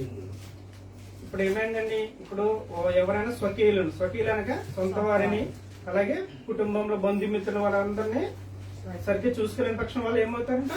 అవిశ్వాసులు అవుతారంట. ఇప్పుడు మన ప్రభు అయిన యేసుక్రీస్తు యొక్క సొంత అన్నదమ్ములు ఏమయ్యారు? అవిశ్వాసులు. అంటే వాళ్ళు ఆయన చేశారా? నమ్మలేదు వాళ్ళు, అందుకే అవిశ్వాసులు అయ్యారు. సో ఎప్పుడైనా సరే మనం దేవుని యందు విశ్వాసం కలిగి ఉండాలంటే మనం ఏం చేయాలంటే దేవునికి సమీపంగా ఉండాలి, అలాగే సొంత రక్షణకు మనం అంగీకరించాలి, మన ప్రియమైన యేసుక్రీస్తునందు మనం నమ్మిక ఉంచి ఉండాలి. సో అలా చేసినప్పుడు మన ప్రభువైన యేసుక్రీస్తు తన చేయవలసినటువంటి పనులన్నిటినైనా తన చేయవలసిన కార్యములైనా మన ద్వారా మన ఎడల మన ప్రభువైన యేసుక్రీస్తు చేస్తారు. అలాగే మనం తల్లి అని మరియని ప్రభువైన యేసుక్రీస్తు కుటుంబ బాధ్యతగా ఎలాగే తప్పు చెప్పాడో అలాగే మన కుటుంబంలో మన తల్లిదండ్రులను అన్నదమ్ముల అక్క చెల్లెలందరినీ మనం ఏం చేయాలి? ప్రేమతో వాళ్ళందరినీ యాక్సెప్ట్ చేయాలి. ఈ కొద్ది వాక్యం దేవుడు చేస్తుంది. తల్లి మరియకు యోహానుని చూపించి అమ్మా ఇదిగో నీ కుమారుడని అంటివే. కన్న తల్లి మరియకు యోహానుని చూపించి అమ్మా ఇదిగో నీ కుమారుడని అంటివే. తల్లి కాదనగా యోహానుని ఎంచుకొని ఇదిగో నీ తల్లి అని బాంధవ్యమొసగితివి. ఇదిగో నీ తల్లి అని బాంధవ్యమొసగితివి. ఆరక్షణకర్త క్రీస్తు నీకు స్తోత్రం. ఎల్లమగుటదారి యేసు నీకు వందనం. మా రక్షణకర్త క్రీస్తు నీకు స్తోత్రం. ఎల్లమగుటదారి యేసు నీకు హల్లెలూయా, హల్లెలూయా. దేవునికి మహిమ కలుగును గాక. ఇప్పుడు తల్లిని ప్రేమించమని, అలాగే తల్లికి ఆదరణగా కుమారుని ఇచ్చినట్లుగా మనం చూస్తా ఉన్నాం. ఎవరిచ్చారు ఇది? యేసుక్రీస్తు ప్రభువారు. ఇప్పుడు తల్లిని ప్రేమించడం అంటే ఏంటి? కౌగిలించి పట్టుకుని ముద్దు పెట్టుకుంటే చాలు, ప్రేమించినట్టు, అంతేనా? చెప్పిన మాట వింటే ప్రేమించినట్టు, అంతేనా? ఏంటిది? చెప్పాలి. చెప్పిన మాట విని దానిని అది ఆచరణ కాదండి, అనుచరణ. చెప్పండి, అనుచరణ. ఆచారం వేరు, అనుచరణ వేరు. ఆచారంగా మనం ఏది చేయకూడదు. తల్లిదండ్రులు చెప్పినటువంటి మాటను మనం శిరస వహించి మరి తప్పనిసరిగా తల్లిదండ్రులను సన్మానించే వారిగా ఉండాలి. అప్పుడు మనం ఏమవుతామండి? దీర్ఘాయుష్మంతులం అవుతాం. ఆమేన్. చక్కటి మాటలు మరి ప్రియ సహోదరులు గణేష్ గారు వివరించగా మనం విన్నాం. మరి ఇప్పుడు 4వ మాటగా ఎన్ని మాటలు ఉన్నాయి? ఇంకా 3 అయితే ఇంకెన్ని ఉంటాయి? 4 ఉంటాయి. ఈ 4 మాటలకు ఇంకో అరగంటలో అయిపోతుందని అనుకుంటున్నాను. మరి ఒక్కొక్కరికి అరగంట తీసుకుంటా ఉన్నారు. దయచేసి రేపు మళ్ళీ డ్యూటీలు ఉన్నాయి కనుక మరి దాని సమయానుకూలంగా మీరు దాన్ని మాట్లాడాలని నేను తెలియజేస్తా ఉన్నాను. ఒక 5 నిమిషాలు చక్కగా వివరించండి. మరి అందరు బిడ్డలు మళ్ళా డ్యూటీలకు వెళ్ళాలి, దాన్ని దృష్టిలో పెట్టుకోండి. కనుక ఈ 4వ మాట ప్రసాద్ గారు చదవాలి. అసలు సుగురు ప్రసాద్ గారు మరి వారి డ్యూటీలో ఉన్న కారణాన్ని రాజేష్ నేను ముందుగా ఆహ్వానిస్తా ఉన్నాను. రాజేష్ వస్తున్నాడండి. బిడ్డ వచ్చి ఈ వాక్య భాగాన్ని చదువుతాడు. 4వ మాటగా మీకు ఇవ్వబడినటువంటి పాంప్లెట్స్ లో ఉన్నాయి. ఆ మాట బిడ్డ చదువుతూ ఉంటాడుగా అందరము ఏకీభవించుతాం. అందరికి వందనాలండి. యేసు ప్రభు వారి శిలువలో పలికిన 4వ మాట మనం చదువుకుందామండి. మత్తయి సువార్త 27వ అధ్యాయము 46వ వచనం. ఇంచుమించు 3 గంటలప్పుడు యేసు ఏలీ ఏలీ లమా సబక్తాని అని బిగ్గరగా కేకవేసింది. ఆ మాటకు నా దేవా నా దేవా నన్నెందుకు చేయి విడిచితు అని అర్థం. దేవుడు ఈ వాక్యము నిమిత్తం ప్రార్థన చేయవలసిందిగా నేను పద్మజయ గారిని ముందుకు ఆహ్వానిస్తూ ఉన్నాను. వారు వచ్చి ప్రార్థన చేస్తూ ఉంటాడుగా ఏకీభవించండి. త్వరగా మన కార్యక్రమాన్ని ముగించుకోవడానికి ఇష్టపడాలి. రైట్. పరిశుద్ధుడు జీవాధిపతి జీవగలిగిన తండ్రి నాయన, ఈ దినాన్ని నాయన తండ్రి మా కోసం దేవ అయ్యా ఎన్నో సంవత్సరాల కిందట నాయన బలియాగం అయ్యారు అయ్యా. మీ అమూల్యమైన ప్రశస్తమైన మాటలు అయ్యా ధ్యానించుకోవటానికి, తలపోసుకోవటానికి ఆయన మీరు చూపించున్న కృపాంతటిని బట్టి వేలాది స్తుతులు స్తోత్రాలు. ఇప్పటి వరకు నాయన మీ బిడ్డని ఆత్మ సహాయంతో నడిపించుకుంటూ వచ్చారు అయ్యా. వారిని నాయన తండ్రి మరుగు చేసి మీ మాటల ద్వారా నాయన మమ్మల్ని బలపరుస్తూ వచ్చారు. ఇదిగో తండ్రి మీ కుమారుడు నాయన బాబు మెహతా గారిని లోబడిపోతూ ఉండగా ఆయన ఆ అమూల్యమైన మాట ఇదిగో తండ్రి దేవా నాయన మీరు ఆ సమయంలో నాయన తండ్రి దేవాతి దేవునికి నాయన తండ్రి దూరం అయిపోయిన అటువంటి పరిస్థితి, తండ్రి నుంచి ఎడబాటు కలిగినటువంటి ఆ పరిస్థితిని తలపోసుకోవటానికి తండ్రి మీ బిడ్డను ఆత్మతో నింపమని వేడుకుంటా ఉన్నాం. ఆ అమూల్యమైన మాటలు నాయన తండ్రి మా కోసం, నా కోసం నాయన తండ్రి అయ్యా మీరు పలికిన మాటలు నాయన తండ్రి మమ్మల్ని విడిపించడానికి, మమ్మల్ని బంధకాల నుంచి విడిపించడానికి మీరు పలికిన అమూల్యమైన మాటలు నాయన ధ్యానించుకోవడానికి నాయన తండ్రి ఇదిగో బిడ్డ నిలవబడబోతుండగా తండ్రి మీ శిలువ చాటున బిడ్డను మరుగు చేసి సంపూర్ణంగా మీ ఆత్మ సహాయంతో నాయన తండ్రి అమూల్యమైన మాటను వివరించడానికి మీ ఆత్మ సహాయాన్ని కోరుకుంటున్నాను. ఇదిగో తండ్రి సంపూర్ణంగా బిడ్డను మీ చేతులకు అప్పచెప్పుకుంటూ ఈ ప్రార్థన మీ పాసండి చేర్చుకోమని యేసుక్రీస్తు కరుపున్నామని బ్రతిమలాడుకుంటున్నాను పరమ తండ్రి. ఆమేన్. ఆమేన్. ఈ సమయంలో మరి సహోదరులు బాబు మెహతా గారిని నేను ముందుకు ఆహ్వానిస్తూ ఉన్నాను ఈ వాక్య వివరణకై.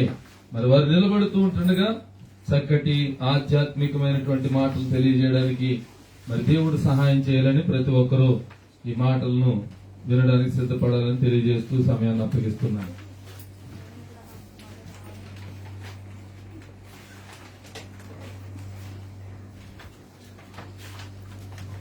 అందరికీ వందనాలండి.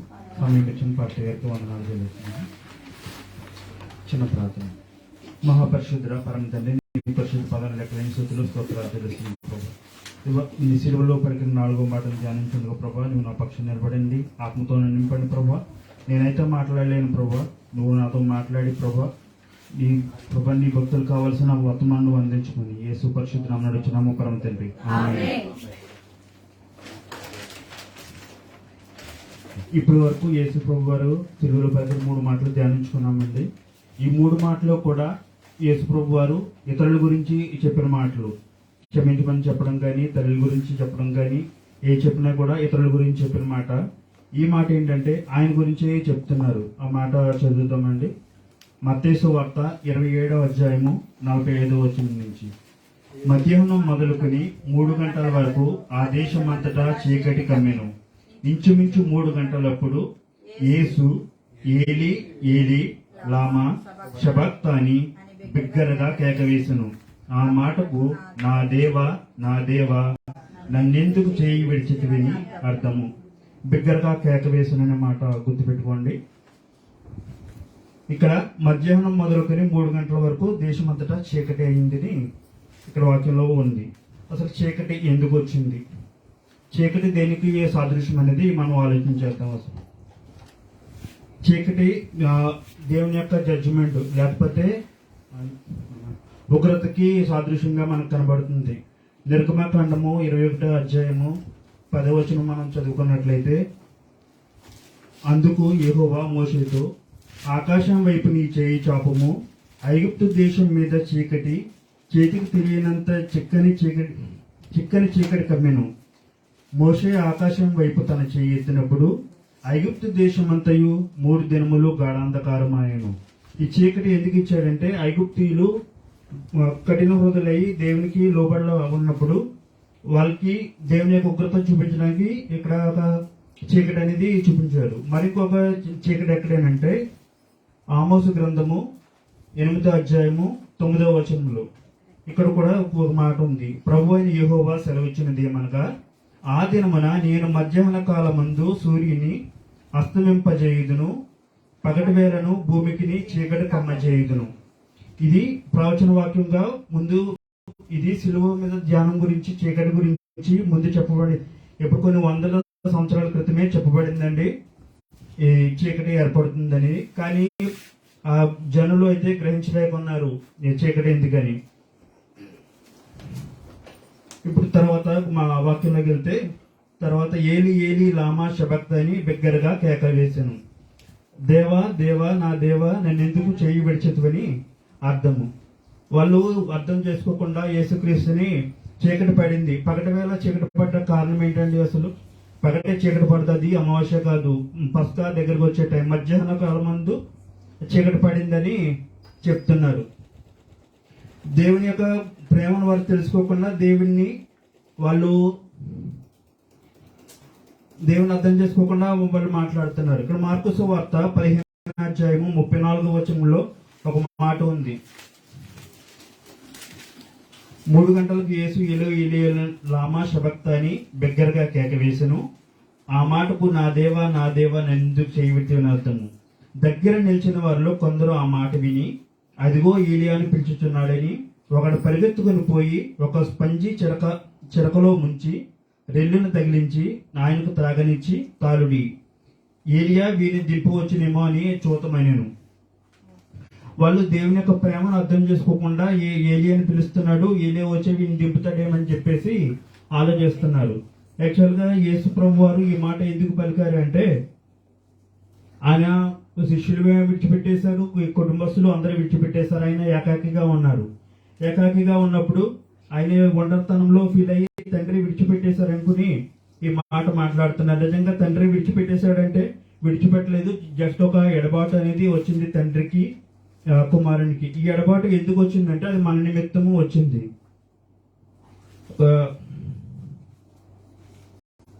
గల్తీలో రాసిన పత్రిక 3వ అధ్యాయము 13వ వచనం చదువుకుందామండి.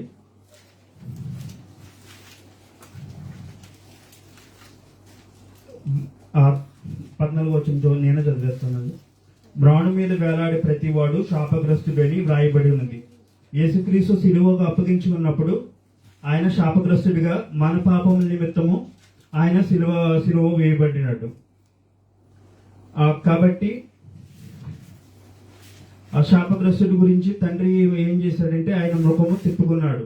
ముఖం తిప్పుకోవటం వల్ల తన కుమారుడు దేవా దేవా నన్ను ఎలా విడనాడితివి అని చెప్పి తండ్రి యేసు ప్రభు వారు బాధపడుతున్నారు. యేసు ప్రభు వారు తండ్రిని ఒక ప్రశ్న అడుగుతున్నారు. దేవా దేవా నన్ను ఎలా నా చేయి విడనాడితివి అని చెప్పేసి ఒక ప్రశ్న వేస్తున్నారు. ఆ ప్రశ్న వేసినప్పుడు దేవుడు ఏమని సమాధానం చెప్తున్నాడంటే, ఒక చిన్న సమాధానం చూద్దామండి. ఆ సమాధానం ఏంటనేది, ఏ విషయం గురించి ఆయన చేయబడినాడు అనేది. చేయబడినాడిన తర్వాత ఆయన ఇచ్చే సమాధానం ఏంటంటే యోహాను సువార్త 3వ అధ్యాయము 16వ వచనం. మీ అందరికీ తెలిసిన వాక్యం అండి. దేవుడు లోకమును ఎంతో ప్రేమించెను, కాగా ఆయన అద్వితీయ కుమారునిగా పుట్టిన వారి యందు విశ్వాసముంచు ప్రతి వాడును నశింపక నిత్య జీవం పొందినట్లు ఆయన్ను అనుగ్రహించెను. మన పాపముల నిమిత్తము ఆయన సిలువ వేయబడ్డాడు కాబట్టి ఆయన మనలందరూ ప్రేమిస్తున్నాడు. ఎంతగా ప్రేమిస్తున్నాడంటే తన కుమారుణ్ణి విడిచిపెట్టేసేంతగా మనల్ని ప్రేమించాడు. ఆయన కుమారుణ్ణి ఎడబాటు వచ్చినప్పుడు కూడా ఎందుకు ఎడబార్చాడంటే మన యొక్క పాపాల నిమిత్తము మనల్ని క్షమించడానికి ఆయన కుమారుణ్ణి ఎడబాచి మనల్ని ప్రేమించాడు. అంతగా దేవుడు మనల్ని ప్రేమించాడండి. ఈ విషయం గురించి కూడా ఆలోచన చేస్తే మోషే అబ్రహాము ఇసాకు గురించి ఆలోచన చేసినప్పుడు అబ్రహాముకు ఇసాకును బలి ఇమ్మని దేవుడు అడిగినప్పుడు మోరియా పర్వతం మీదకి తీసుకుని వెళ్ళినప్పుడు అప్పుడు దేవదూత వస్తుంది. దేవదూత వచ్చి అబ్రహామా నీ కొడుకు మీద కత్తి వేయకమని చెప్పేసి అడిగి ఒక దేవదూతని పంపించారు. అదే విధంగా గెత్సేమనే తోటలో యేసు ప్రభు వారు వేదంతో ప్రార్థించినప్పుడు ఒక దేవదూతను పంపించి ఆయన్ని బలపరిచారు. కానీ ఈ సమయంలో ఒక కుమారుడు విడనడబడిన స్థితిలో ఉన్నప్పుడు దేవుడు ఆయనకి దగ్గరికి రాలేదు. ఎందుకంటే మన యొక్క పాపం నిమిత్తము ఆయన బలి అయ్యాడు కాబట్టి, బలి అవ్వాల్సింది ఆయన లేఖనాలు నెరవేర్చబడి ఉంది కాబట్టి ఆయన ఆ కుమారుడికి ఒక దేవదూతను పంపించగలిగితే కనుక 1,00,000 మందిని సంహరించగలిగే దేవదూతలు ఉంటాయి. కానీ దేవదూతలు ఏమీ పంపించకుండా దేవుడు ఎందుకు విడినాడంటే మన యొక్క పాపాల నిమిత్తము దేవుడు కుమారుని పంపించి మన లేఖనాలు నెరవేర్చవలసి ఉంది కాబట్టి దేవుడు తన యొక్క కుమారుణ్ణి పంపించాడు.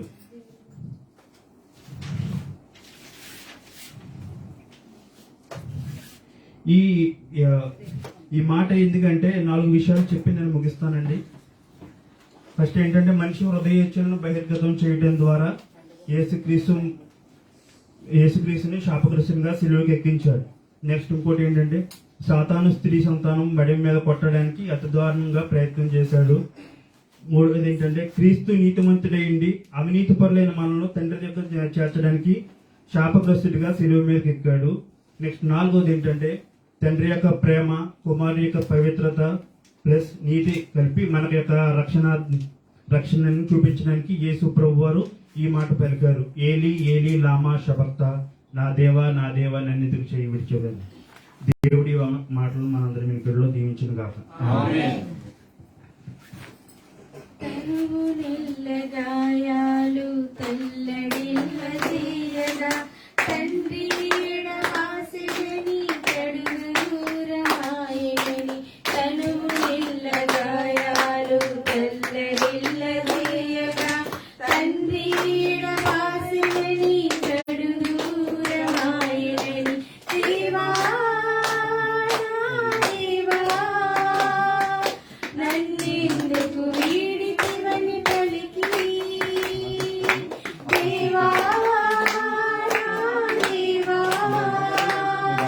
నన్నెందుకు వీడితివని పలికి నీ వేదనని వేధించుకుంటివి నీ వేదనని వేధించుకుంటివి నా రక్షణకర్త క్రీస్తు నీకు స్తోత్రం ముండమగుటదారి యేసు నీకు వందనం. Praise the lord. Hallelujah hallelujah. చక్కటి మాటలు వివరించగా మనం విన్నాం. మళ్ళీ వీటిని వ్యాఖ్యానం చేస్తే సమయం ఎక్కువైపోతుంది కనుక నేనే సమయాన్ని తగ్గించుకుని మీకే అప్పగిస్తా ఉన్నాను. 5వ మాటగా మనం యేసుక్రీస్తు పలికినటువంటి మాటను ధ్యానం చేద్దామండి. మొదటిగా వాక్య పఠనం చేయవలసిందిగా స్టాలిన్ గారిని నేను ముందుకు ఆహ్వానిస్తున్నాను. ప్రియ సహోదరుడు స్టాలిన్ వచ్చి ఈ మాటలను చదువుతాడండి.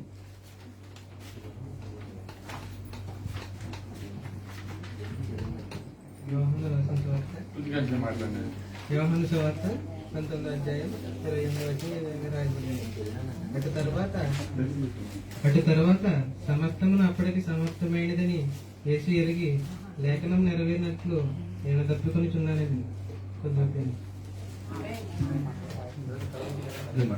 లక్ష్మి గారు వచ్చి ప్రార్థన చేస్తారండి. త్వరగా రావాలి, త్వరగా రావాలి, త్వరగా.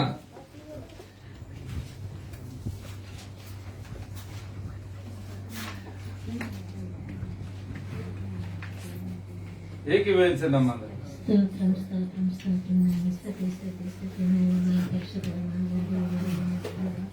దేవదర్శన శుక్రవారం వరకు మీ కాపుతారని కృపను తోడుగుంచుకుంటున్నాను తండ్రి. రాత్రికాల సమయాన్ని మరి సంవత్సరాలందరూ కోరుకునే బాబు నేను శుద్ధించుకునే భాగ్యం మాకు ఇచ్చినందుకు మీరు వందనాలు బాబు తండ్రి.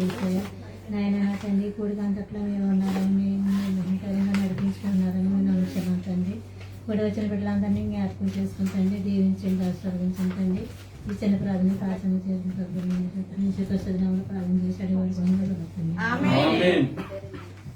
ఆమేన్.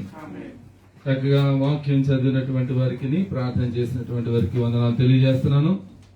రత్నగర్ గారు లైవ్ లో ఆన్లైన్ లో ఉన్నారండి. రైట్, వందనాలండి. ప్రైజ్ లాడ్, ప్రైజ్ లాడ్, హల్లెలూయా. ఇక్కడ యూట్యూబ్ ద్వారా లైవ్ వెళ్తా ఉంది. మీకు యూట్యూబ్ ఉంటే గనక అందరికి షేర్ చేయండి. తర్వాత ఫేస్బుక్ ద్వారా కూడా లైవ్ వెళ్తా ఉంది. ఈ బిడ్డలు ఏదో పెద్ద అనుభవం ఉన్నటువంటి వారు కాదు, ఏదో చాలా కాలం నుంచి వాక్యాలు ప్రకటించిన వారు కాదు. నూతనంగా దేవుడు ఏర్పాటు చేసుకుని వారికి ఒక చక్కటి ఆ మాటలు దయచేస్తా ఉన్నాడు. వారిని బట్టి మనము దేవుడిని మహిమపరచాలి. ఆమేన్. ఈ సమయంలో జాన్ రత్నాకర్ గారు వారిని ప్రైజ్ మీడియా ఈ దుబాయ్ లో వారు చాలా కాలంగా అందిస్తా ఉన్నారు.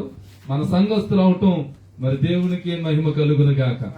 వారు ఈ వాక్యాన్ని వివరిస్తూ ఉంటుండగా చక్కగా ధ్యాన పూర్వకంగా మనం విందాం. లైవ్ ద్వారా ఉన్నారు వారు. మరి ఈ సమయంలో వారికి డ్యూటీ ఉన్న కారణాలు రాలేకపోయారు కనుక వారిని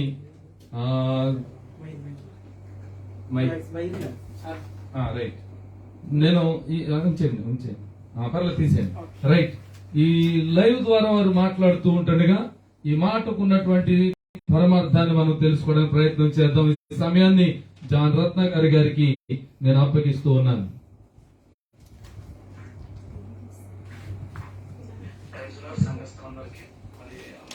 వందనాలండి.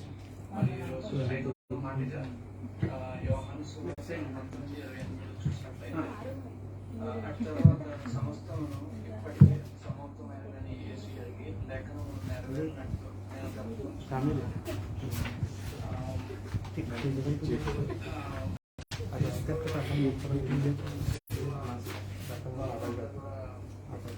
మోసుకెళ్ళిన తర్వాత కలవరి గెచ్చమైన తోట నుంచి కలవరి శిలువ వరకు మరి ఆయన పడ్డ భారాన్ని బట్టి ఆయన జరుపుకోవడం అనేది సహజంగా అందరూ అనుకుంటారు.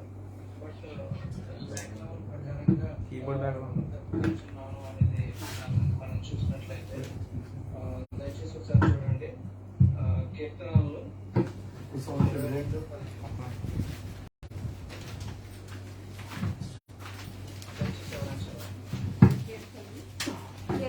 22 15 కీర్తనలు గ్రంథం 22:15.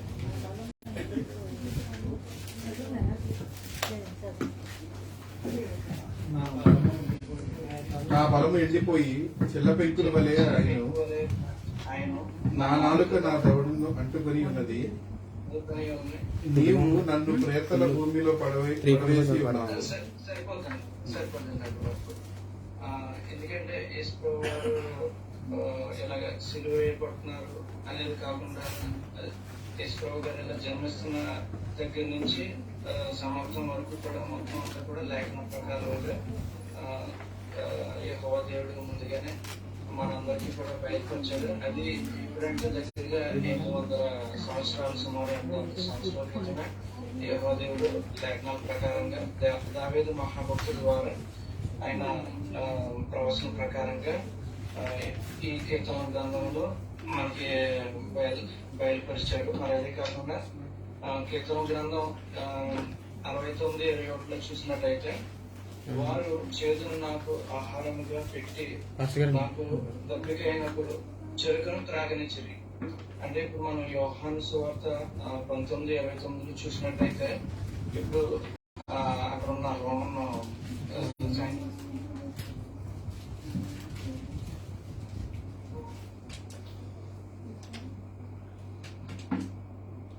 వచ్చింది.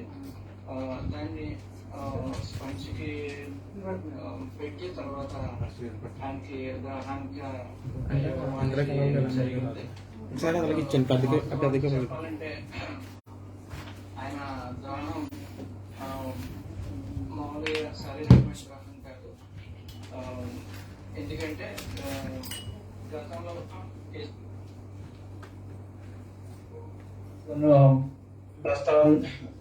సందర్భాలు ఆయన ప్రస్తావించడం జరిగింది.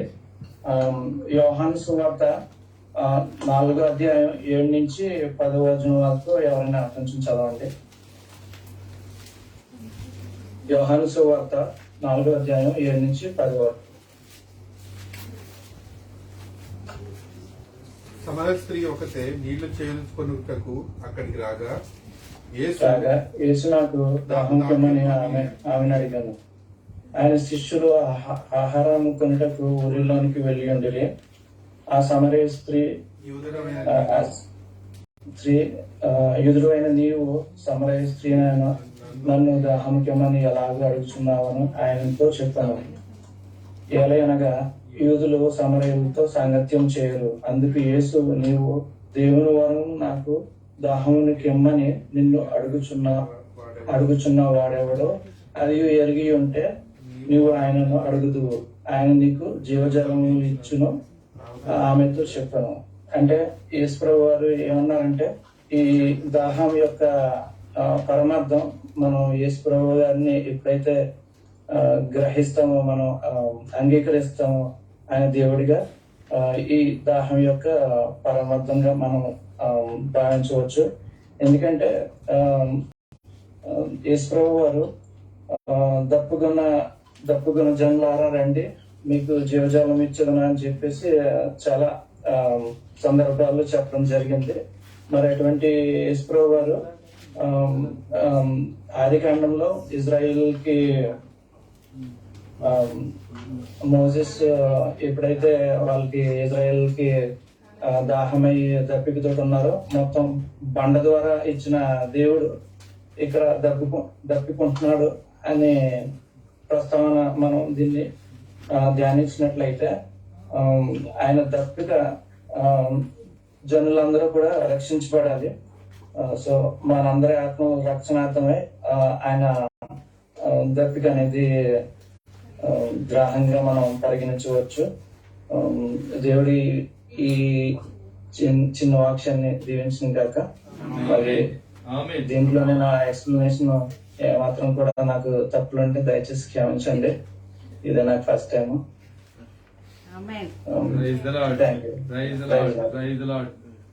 దేవునికి మహిమ కలుగును గాక. చక్కగా ప్రియులు ఇటువంటి మాటలు తెలియజేశారు.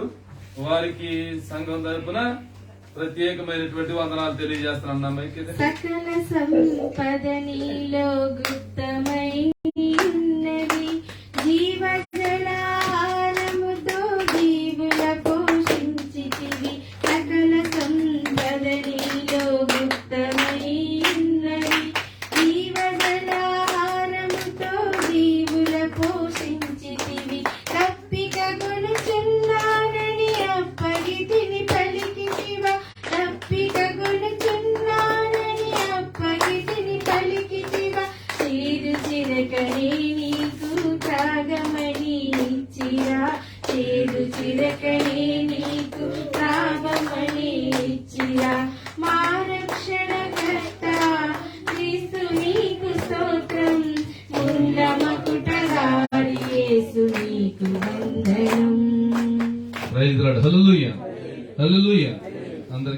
లాగుతున్నట్టున్నాయి.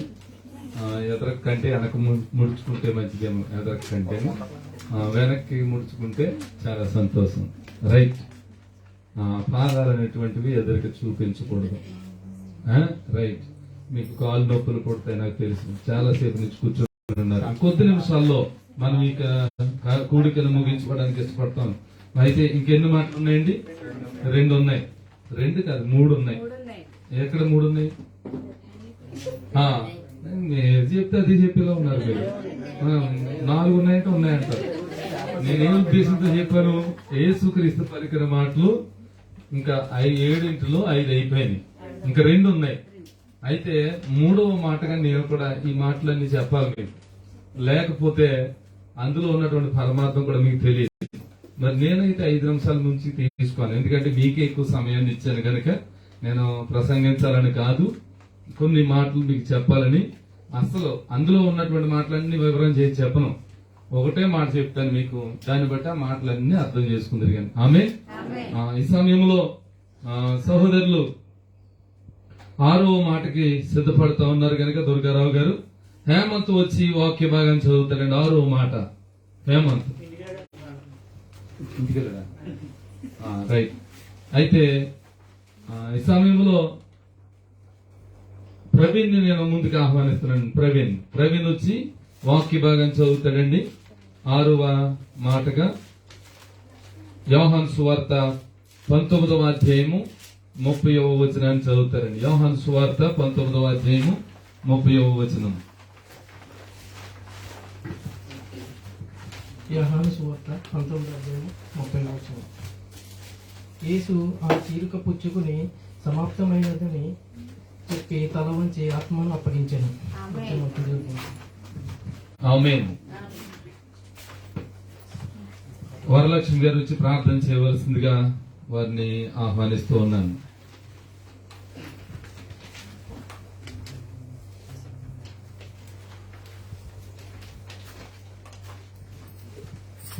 ప్రార్థించుకుంటాం. పరిశుద్ధుడా, పరిశుద్ధుడా, మహోన్నతుడా, దయగల ప్రభువానికి స్తోత్రం. ప్రభు యమ్మానీయుల ప్రార్థనలందరూ కుడి ప్రభువాన్ని సన్నిధిలో ప్రార్థించుకుంటున్నాం తండ్రి. ఇంతవరకు ప్రభువాన్ని శిల్వ ధ్యానంలో ప్రభు 5 మాటలు ప్రభు సంపూర్తి అయింది ప్రభు. 6వ మాటగా తండ్రి సమాప్తమైనదని ప్రభు మాకు పలికిన మాట ప్రభు ధ్యానించుకుందిగా తండ్రి. ఆ బిడ్డతో మీరు మాట్లాడండి తండ్రి. మీరు నిలబెట్టుకుని ప్రభు ఆ బిడ్డను ప్రభు మాటగా మీరుండి ప్రభు బిడ్డతో మాట్లాడమని, మీరే ఘనత మహిమ పొందుకోమని మా కొరకు త్వరలో రాని ఉన్న యేసుక్రీస్తు నామమును బట్టి బ్రతిమాలి అడుగుచున్నాను తండ్రి. ఆమేన్.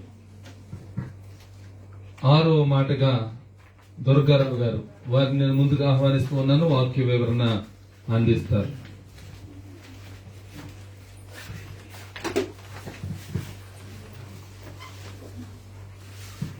దేవుని నామానికి వందనాలండి. పాస్టర్ అమ్మ గారికి, పాస్టర్ గారికి వందనాలు. ఇక్కడ కూడొచ్చిన మీ అందరికీ నా వందనాలండి. మనం ముఖ్యంగా జీవితంలో గుర్తుపెట్టుకోవాల్సింది పుట్టుక చనిపోవడానికి మధ్య జరిగారండి. ఎందుకంటే ఎవరైనా చనిపోతే కనుక మనం ఇంటికి వెళ్ళినప్పుడు ఏమవుతామంటే చివరిలో ఏం మాటలు మాట్లాడాలి మీతోటి, ఏం మాట్లాడని చెప్పేసి అంటారండి. కాకపోతే మనలాంటి మానవులు ఏంటంటే చనిపోయినప్పుడు ఏంటంటే ఏం మాట్లాడినా కానీ మా ఇంట్లో వాళ్ళ గురించో ఆస్తుల గురించో మాట్లాడతారు. అలా కాకుండా దేవుడు మాత్రం ఆ సమయంలో కూడా ఆ 7 మాటలు క్లారిటీ లేకుండా కన్ఫ్యూజన్లోనూ మా సులువు మీద పలికిన మాటలు కదండి. 7 మాటలు ఎంతో అద్భుతంగా పలికించారు. అందులోంచి మన కోసం ఆయన సిలువలో ఏం సమర్థం చేశారనేది ఒక 5 కారణాలు మీకు చెప్తానండి. యోహాను సువార్త 19వ అధ్యాయం 30వ వచనం చదువు. యేసు ఆ చెరుక పుచ్చుకొని సమాప్తమైందని చెప్పి తల వంచి ప్రార్థన చేసుకున్నాము. పర్లోకమందున్న మా తండ్రి, నా దైవానికి స్తోత్రాలు వందనాలు. ఈ శుభ శుక్రవారం నా తండ్రి, నా దైవాన్ని స్తుతించడానికి నా తండ్రి మాకు ఇచ్చిన ధన్యతను బట్టి నీకు వేరు స్తుతులు స్తోత్రాలు వందనాలు తండ్రి. ప్రతి ఒక్క మాట నా తండ్రి, ప్రతి ఒక్కరు ఎంతో మేలుకరంగా నీకు చెప్పుకున్నారు. దేవానికి వేరు స్తుతులు స్తోత్రాలు వందనాలు తండ్రి. నేను 6వ మాట చెప్పుకున్నాను నా తండ్రి. నా బోధన మీరు ఉండే నా తండ్రి అనేక విషయాలు మీరే నడిపించుకోవాలి. ప్రభుత్వం వేసుకొస్తున్నామని మీకు ప్రార్థించి బతినాడు వేడుకుంటున్నాను. యేసు ఆ చెరకు పుచ్చుకొని సమాప్తమైనదని చెప్పి తల వంచి ఆత్మను అప్పగించాను. సమాప్తమైంది అనే మాటకి అర్థం గ్రీకు భాషలో టెటాలిస్టా అంటారండి. దీనికి అర్థం ఏంటంటే పూర్తిగా వెల చెల్లించబడింది అని అర్థం. ఏమి వెల చెల్లించబడింది అంటే మన కోసం దేవుడు ఏ రకంగా శిలువ మీద ఎన్ని రకాల కష్టాలు పడ్డారన్నది మనకు తెలుస్తుందండి. మన పాప రూపాయలు ఆయన చెల్లించాడు. అందులో లూకా సువార్త 4వ అధ్యాయం 18-19 చదువుతాం.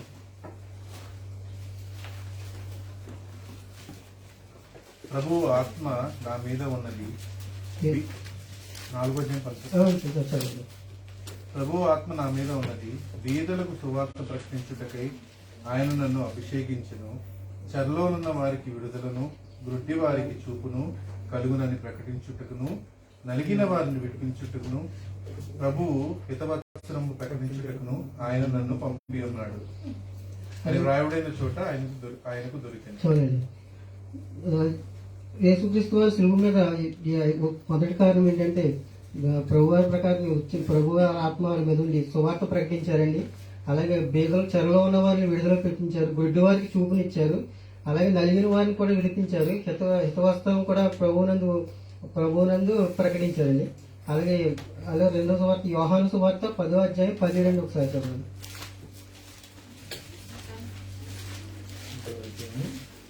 యోహాను సువార్త 10వ అధ్యాయం 17. దొంగతనమును, హత్యను, నాశనమును చేయుటకు వచ్చును గాని మరి దేనికి రాడు. గొర్రెలకు జీవం కలుగుటకును అది సమృద్ధిగా కలుగుటకు నేను వచ్చిందనని మీతో నిశ్చయంగా చెప్పుచున్నాను. గొర్రెలకు జీవము కలిగినట్లు సంపూర్ణంగా కలగడానికి నేను వచ్చిందని చెప్తున్నాను. గొర్రెలు అంటే మనం అనుకుంటాను మామూలుగా అన్యులు ఏమనుకుంటారంటే గొర్రెలు అంటే ఏ గొర్రెలను ఎడ్లను ఆ టైప్ అనుకుంటారండి. అలాగని కాదు. గొర్రెలు అని అంటే కనుక ఇదే వాక్యం ఫస్ట్ చదువుకుంటే కనుక దొంగతనములకు, హత్యకు, నాశములకు చేయటకు వచ్చింది కానీ మరి దేనికి రాడంటే అంటే ఏంటంటే చాలా మంది ఎందుకు పెడతారో తెలియదు. ఏదో బతిగా ఉన్నామన్నట్టుగా వచ్చాము, బతిగా వెళ్ళిపోయినట్టు ఉంటారండి. అలా కాకుండా యేసులో జీవం వేరు, జీవించడం వేరు, సమృద్ధి జీవం వేరండి. జీవించడం అంటే ఏదో పుట్టాము, బ్రతికామని చనిపోయినట్టు ఉంటాను. అలా కాకుండా దేవుడు సమృద్ధి జీవంగా మన అందరి కోసం తన జీవితాన్ని మనకిచ్చి మన మరణాన్ని ఆయన తీసుకుని ఆయన జీవితాన్ని మనకి ఇచ్చారని నిజంగానండి. తర్వాత 3వ విషయానికి వస్తే యోహాను పత్రిక 3వ అధ్యాయం 8వ వచనం. మొదటి యోహాను పత్రిక 3వ అధ్యాయం 8వ వచనం. అపవాది మొదటి నుండి పాపము చేయుచున్నాడు కనుక పాపము చేయువాడు అపవాది సంబంధి. అపవాది యొక్క క్రియలను లయపరచుటకే దేవుని కుమారుడు ప్రత్యక్షమాయను. అపవాది అంటే ఎవరంటే సాతానండి. సాతానంటే దొంగతనములకు, హత్యను, నాశనములకు చేయటకు వచ్చింది కానీ మరి దేనికి రాడు. దొంగ అంటే మనం లెక్కేసుకోవాలంటే మామూలుగా మనకి జేబులు కొట్టే దొంగని కానీ లేకపోతే వేరే విధంగా దొంగని కాదు. ఆ దొంగ అంటే అపవాది అనే దొంగ. మనం దేవుళ్ళలో నిలకడగా ఉన్నామనుకోండి, ఆడు ఏదో రకంగా మన దేవుళ్ళలో ఉన్న విషయాలన్నింటిలో ఎలాగైనా మనం చెడగొట్టాలని చెప్పేసి మన విషయాలు వస్తూ ఉంటారండి. అటువంటి విషయాలు అపవాది యొక్క క్రియలను కైపరచడానికి అంటే మన దేవుడు ఏంటంటే మనం పుట్టినప్పుడు చనిపోయి డైరెక్ట్ అందరూ నరకానికి వెళ్ళిపోయారండి. కానీ యేసయ్య పుట్టి మన రూట్ మార్చండి, మన ప్రతి ఒక్కరు నరకానికి వెళ్ళకూడదని దేవుడి ద్వారా యేసయ్య వచ్చి మన కోసం సిలువలో ఆయన ప్రాణాన్ని పెట్టి మన కోసం నిజంగానూ వేరొక రక్షణ మార్గానికి ఇచ్చారండి. తర్వాత 4వ మాట 1వ తిమోతి పత్రిక 1:15.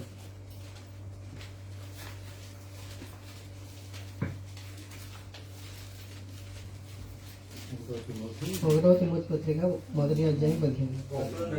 యేసుక్రీస్తు లోకమునకు వచ్చినని వాక్యము నమ్మదగినది, పూర్ణాంగీకారమునకు యోగ్యమైనది ఉన్నది. అట్టి వారిలో నేను ప్రధానుడు. పాపులను రక్షించడం క్రీస్తు యేసు లోకములకు వచ్చింది. యేసు అంటే రక్షకుడు అని అర్థమండి. రక్షకుడు అని అర్థం. పాపులు అంటే మనం అనుకుంటాం మనం పాపులను రక్షించడం ఏంటంటే మనమే కదా, మనమే రక్షించగలాలంటే దేవుడు పాపులను రక్షించడం ఏంటి అని చెప్పి మనం అనుకుంటాం.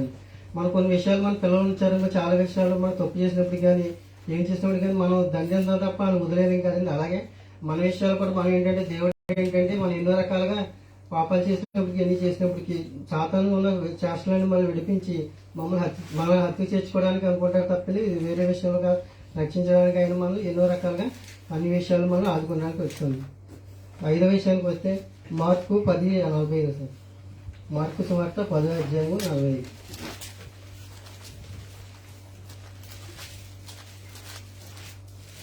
మనుష్య కుమారుడు పరిచారము చేయించుకున్నట్టుకు రాలేదు కానీ పరిచారము చేయుటకును అనేకులకు ప్రతిగా విమోచన క్రయధనముగా తన ప్రాణము ఇచ్చుటకును వచ్చినను. మనిషి కుమారుడు పరిశ్రమ చేయించడానికి వచ్చాను కానీ ఎవరైనా సరే మన పిల్లలు కానీ ఎవరైనా పుట్టినప్పటికి కానీ మనం ఏమనుకుంటామండి వాళ్ళు నిండు నూరేళ్ళు బతకాలని కోరుకుంటామండి. కానీ ఏసై ఏంటంటే మనం ఎందుకంటే మనం పుట్టిన దేనికి బ్రతకడానికి పుట్టామండి.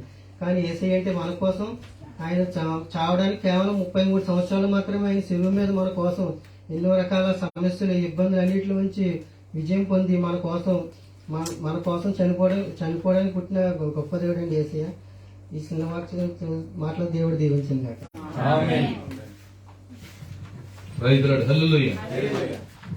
లేఖనములు నీ యందే నెరవేరియున్నవి, పాప శాప భారములు విపునవరించితివి. లేఖనములు నీ యందే నెరవేరియున్నవి, పాప శాప భారములు విపునవరించితివి. నీ గాయములు మాకు నిజమైన స్వస్థతలు, నీ గాయములు మాకు నిజమైన స్వస్థతలు. సమాప్తము అయినదని ఎలుగెత్తి చాటితివా, సమాప్తము అయినదని ఎలుగెత్తి చాటితివా. మా రక్షణకర్త క్రీస్తు నీకు స్తోత్రం, ముళ్ళ మకుటధారి యేసు నీకు వందనం. మా రక్షణకర్త క్రీస్తు నీకు స్తోత్రం, ముళ్ళ మకుటధారి యేసు నీకు వందనం. హల్లెలూయా, హల్లెలూయా. ఇంకా చివరి మాట ఉన్నదండి, 7వ మాట. మరి వివరించడానికి సిద్ధపడుతున్నటువంటి సామ్యాలను బట్టి దేవుని మహిమపరుస్తూ ఉన్నాను. ఈ వాక్యము చదవడానికి 7వ మాట యేసుక్రీస్తు వారు సిలువలో పలికినటువంటి మాట. మనోజ్ గారు రావాలి, అసలు రాలేదు. వాక్య పఠనానికి కిరణ్ కుమార్ నేను ముందుగా ఆహ్వానిస్తూ ఉన్నాను. వాక్య పఠనం చేస్తాడండి. యేసుక్రీస్తు సిలువలో పలికిన 7వ మాట, లోకాసు వార్త 23:46. అప్పుడు యేసు గొప్ప శబ్దంతో కేక వేసి, తండ్రి, నీ చేతికి నా ఆత్మను అప్పగించుకున్నచున్నానని ఆయన ఎలాగ చెప్పి ప్రాణము విడిచాను.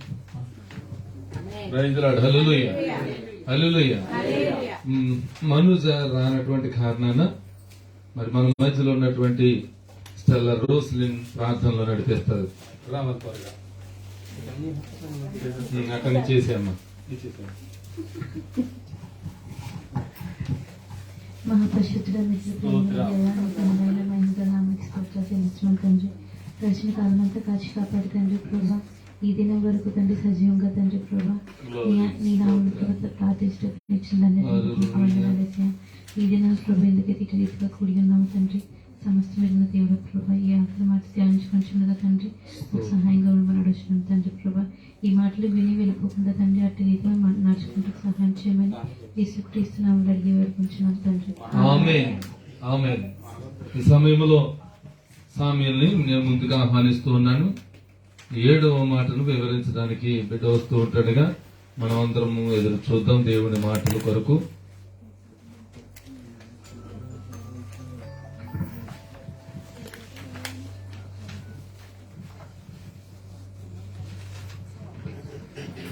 దేవునామ స్తోత్రాలు. కూడి వచ్చిన మీ అందరికీ వందనాలండి. అలాగే ఇటు అవకాశం ఇచ్చిన పాస్టర్ గారికి దేవునామాన నా వందనాలు. నేనైతే అర్హులను కాదండి, నేను ఈ మాటలు చెప్పడానికి కానీ ఇది వివరించడానికి కానీ. ఎందుకంటే వివరణకు తగ్గట్టు ఉండాలి జీవితం, కానీ నేను అలా లేను. అయితే పాస్టర్ గారు చెప్పడం వల్ల నేను వివరించడానికి సిద్ధపడ్డానండి. అయితే దేవుడు శిలువలో పలికిన 7వ మాట లూకాసు వార్త 23:46. తండ్రి నీ చేతికి నా ఆత్మను అప్పగించుకున్నాను, ఆయన ఎలాగో చెప్పి ప్రాణం ఇచ్చాను. దేవుడు ఈ లోకానికి రావడానికి కారణం పాపులమైన మనల్ని వెతక రక్షించడానికి. దేవుడు ఆయన తండ్రి ఆయనకి ఇచ్చిన మాటని నిలబెట్టుకోవడానికి ఆయన ఈ భూమి మీదకి వచ్చాడు. అలాగే దేవుడు యేసుక్రీస్తుని భూమి మీదకి ఎందుకు పంపాడంటే పాపుల మీద మనల కోసం ఒక బలియాగం జరగాలి. ఆ బలియాగం పాతకాలంలో ఎలాగ ఉండేదంటే పావురం కానీ గొర్రె కానీ లేదా దూడ కానీ ఆ రక్తంలో పరిశుద్ధత లేదని దేవుడు పరిశుద్ధ రక్తం కావాలని తన కుమారుణ్ణి ఈ లోకానికి పంపించాడు. పంపి ఆయన శిలువ మరణము పొందినంతగా ఆయన వ్యక్తులు చేసుకుని దేవుడిని తండ్రికి ఇచ్చిన మాటని ఆయన నిలబెట్టుకున్నాడు. అలాగే ఆయన తండ్రికి ఇచ్చిన మాట ఎటువంటిదంటే అది చాలా కష్టకరమైనది. ఎందుకంటే అది శిలువ మరణం. ఆయనకున్న ఎన్ని కష్టాలు వచ్చినా, ఎన్ని ఇబ్బందులు వచ్చినా, ఎన్ని శోధనలు వచ్చినా కానీ దేవుడు వెనకాడలేదు. దేవుడి కష్టాలు ఏంటి, ఇబ్బందులు ఏంటి అనుకుంటారంటే కనుక శిలువలో ఆయనకు విధించిన శిక్షలు మామూలు శిక్షలు కాదండి. ఒక్కొక్క కొరడా దెబ్బ అంట COVID-19లో మనకి జ్వరాలు వచ్చాయి కదండి వ్యాక్సిన్ వేసుకున్న తర్వాత. ఒక్కొక్క కొరడా దెబ్బ ఒక్కొక్క జ్వరానికి సరిపోతుందంట. అంత వణుకు ఆ కొరడా దెబ్బకి ఉన్నదంట. అలాంటి దెబ్బలు భరించి సిలువలో మేకులు కొట్టించుకుని రక్తం కార్చి చిరకను చేదును తిని దేవుడు మన కొరకు ఆయన పరిశుద్ధ రక్తాన్ని చిందించాడు. అలాగే సాతాను దేవుడికి చాలా ఆఫర్లు ఇచ్చిందండి.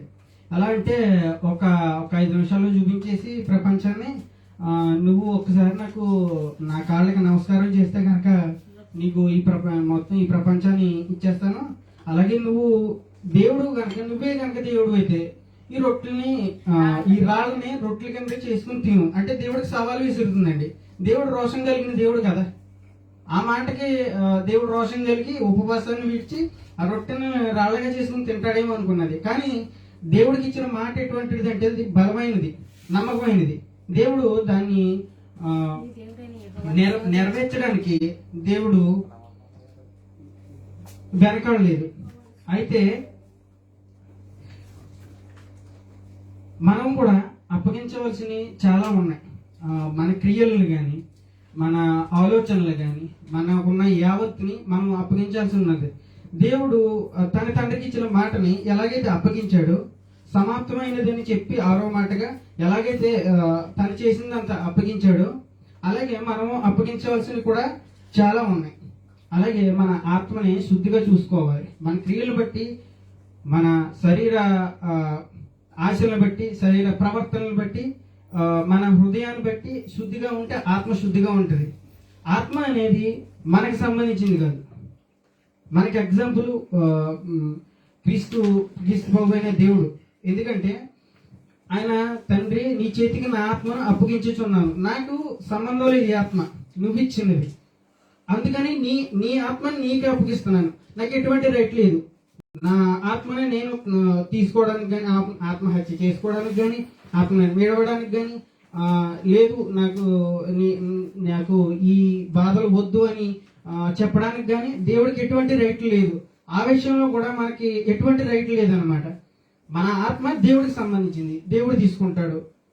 అలాగని ఇప్పుడున్న సిచ్యువేషన్స్ లో ఎవరిష్టం వాళ్ళదే ఆత్మహత్యలు చేసుకోవడం కానీ, ఒకరినొకరు చంపుకోవడం కానీ ఇది కరెక్ట్, బైబిల్ పరంగా కరెక్ట్ కాదు ఇది.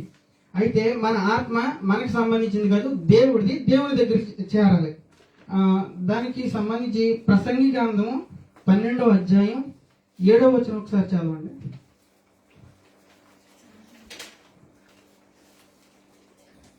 ఎవరైనా చదివి ప్రసంగి 12:7 వచనం కొంచెం గట్టిగా చదువు. మన్నైనది వెనకటి వలె మరలా భూమికి చేరును, ఆత్మ దాన్ని దయచేసిన దేవుని యొద్దకు మరలా పోవును. చెప్పారు కదండి భక్తుడు, ఆత్మ దేవుడు దయచేసింది, మనది కాదు. మన ఆత్మను ఇచ్చిన వారికి తిరిగి ఇవ్వాలి, అప్పగించుకోవాలన్నమాట. అలాగే మనకి ఎగ్జాంపుల్ గా భక్తులు ఉన్నారు. మన బైబిల్లో చాలా మంది భక్తులు ఉన్నారు. అయితే స్టెఫను రాళ్లతో కొడుతున్నారండి. రాళ్ళతో కొడుతున్నప్పుడు ఆయన చేసిన ప్రార్థన ఎలా ఉందంటే, దేవా నా ఆత్మను తీసుకోమని అడిగాడు. అపోస్తల కార్యంలో 7వ అధ్యాయం 59వ వచనంలో ఉంటదండి అది. అతన్ని రాళ్లతో కొడుతున్నా గానీ అతని జీవితం ఎలాంటిదైనా కానీ ఒక్కసారి మారింది, వెనక తిరగలేదు. తిరగకుండా దేవునికి సమర్పించుకున్నాడు, అతసాక్షిగా మిగిలాడు ఆయన. అలాగే మనం కూడా దేవుడికి ఒకసారి సమర్పించుకున్నప్పుడు వెనక తిరిగి చూడకూడదు. మన ఆత్మ అనేది దేవుడికి సంబంధించినది. అలాగే ఇది దేవుడు ఈయన చేసిన క్రియ కాదండి, ఇది పాత నిబంధనలో ఉన్న ప్రవచనం. ఇది నెరవేర్పు, కొత్త నిబంధనలో నెరవేర్పు. దేవుడు చేసింది ఆల్రెడీ లిఖించబడింది, ఇది దేవుని గ్రంథంలో లిఖించబడినది అనమాట. అయితే ఈ నెరవేర్పు దేవుడు నెరవేర్చాడు. నెరవేర్చేంత వరకు ఆయన వెనుదిరగలేదు. అండ్ మరియు దేవుడు ఆయనకి ఇచ్చిన పనిని సమృద్ధిగా కంప్లీట్ చేశాడు. చేసి ఆయన ప్రాణం విడిచాడు. అలాగే మన క్రియలు ఎలా ఉన్నాయి, మన మాటలు ఎలా ఉన్నాయి, మన ప్రవర్తన ఎలా ఉన్నది, మన ఆత్మ ఎలా ఉన్నది. మన ఆత్మ దేవుని దగ్గరికి, తండ్రి నా ఆత్మని చేతికి అప్పగించుకుంటున్నానని దేవుడు చెప్పాడు కదా, మనం చెప్పగలుగుతున్నాం అలాగా? ఒకవేళ చెప్పకుండా ఉంటే కనుక సరి చేసుకోండి, నేను కూడా సరి చేసుకోవాలి. అయితే మీరు అలాగ ఉండక మీ ఆత్మను దేవునికి అప్పగించే విధంగా మీ లైఫ్ స్టైల్ని సరి చేసుకొని దేవునికి అర్పించే విధంగా ఉండాలని ఈ సమయం తెలియజేస్తున్నానండి. అలాగే చిన్న సాక్ష్యం, అది సాక్ష్యం కాదు, నా జీవితంలో మొదటిసారి అండి నేను ఇలా మాట్లాడతాం. నాకు మాట్లాడటం రాదు. అండ్ ఇదే ఫస్ట్ టైం ఇక్కడ నిలబడి, నేను అర్హుణ్ణి కాదు, నేను ఏ విధంగా సరిపోను దీనికి. అండ్ నేను ఏదైనా తప్పుగా మాట్లాడి ఉంటే నన్ను క్షమించండి. నా కోసం ప్రార్థన చేయండి. చెప్పిన విధంగా నేను జీవించేలాగా నా కోసం అద్వితీయ కుమారుడా అధిక శక్తి ఆత్మతో సత్యముతో తండ్రి కనపరచితివి. అద్వితీయ కుమారుడా అధిక శక్తి పొందితివి. ఆత్మతో సత్యముతో తండ్రి కనపరచితివి. తండ్రి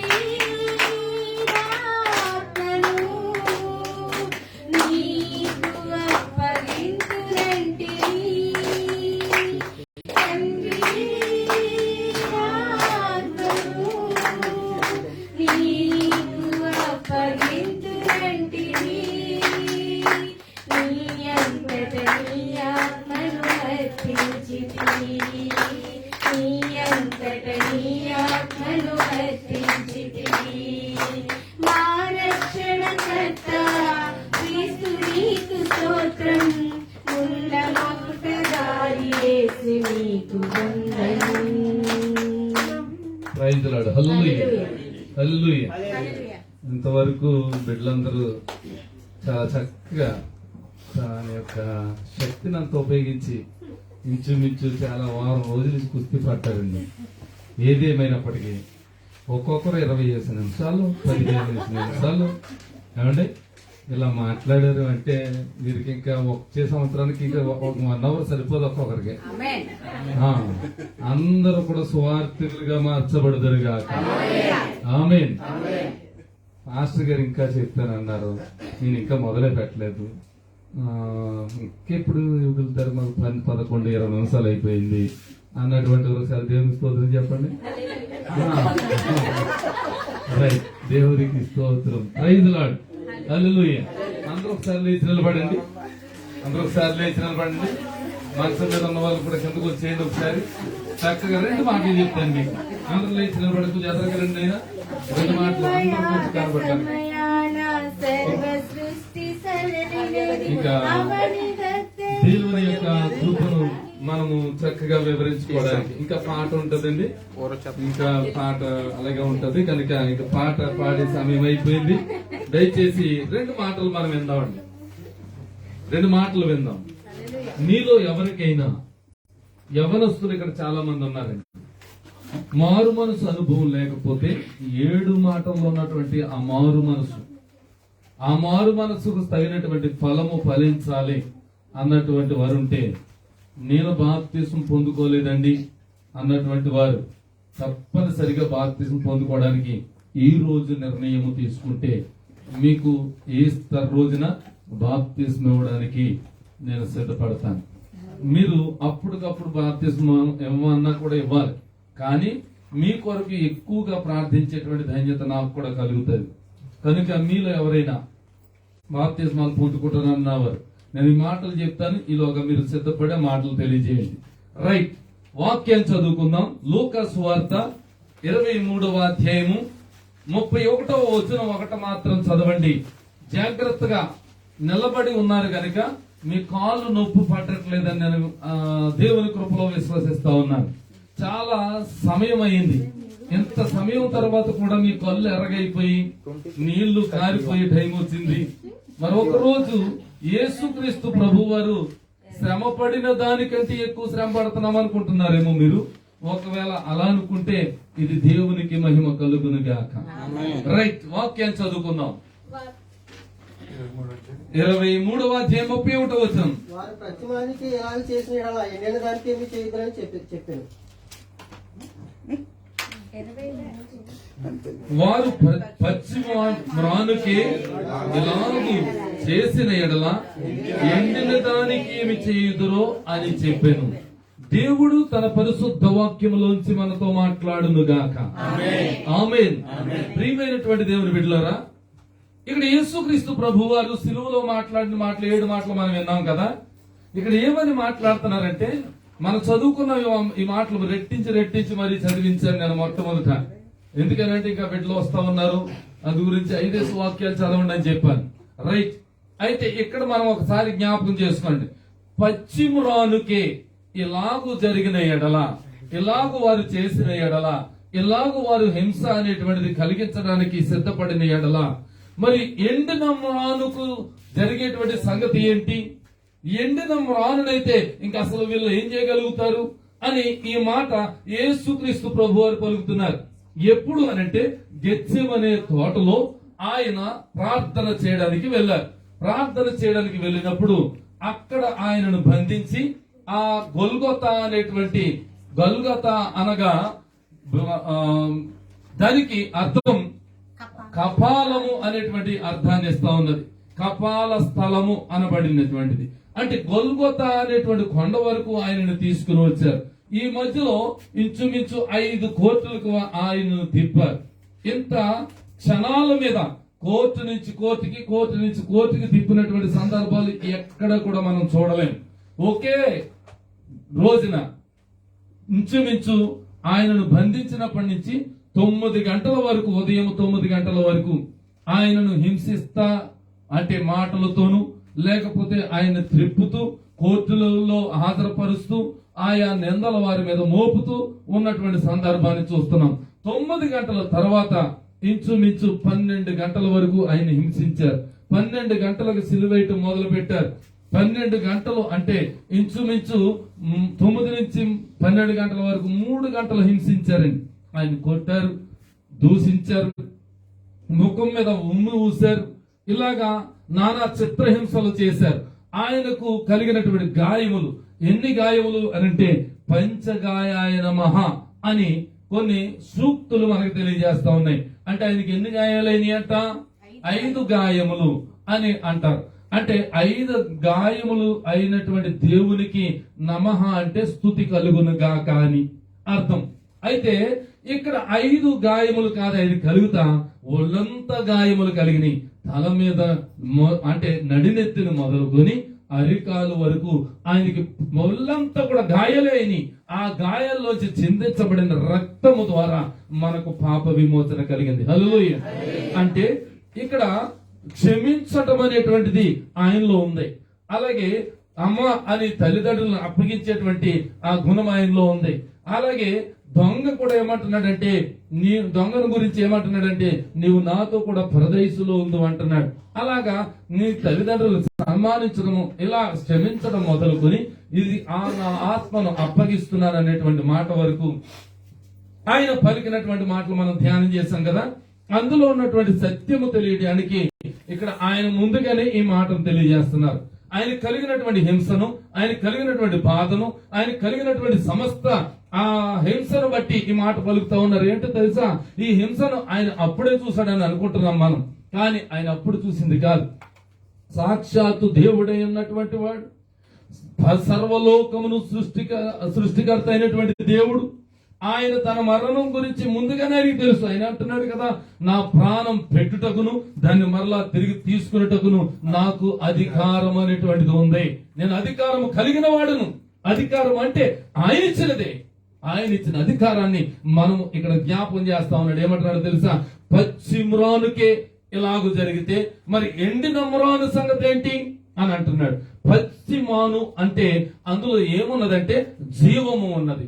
పచ్చిగా ఉన్నది, పచ్చగా ఉన్నది అని అంటే అర్థం ఏంటి, దాంట్లో జీవం ఉన్నదని అర్థం.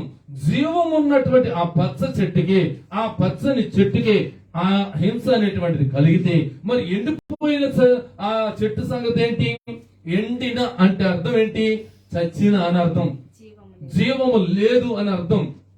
ఏమాత్రం కూడా దాంట్లో జీవము లేదు. అటువంటి జీవము లేనటువంటి వారు ఎవరు, జీవము కలిగిన వారు ఎవరు అని అంటే, జీవము కలిగిన వాడు నా యేసయ్య.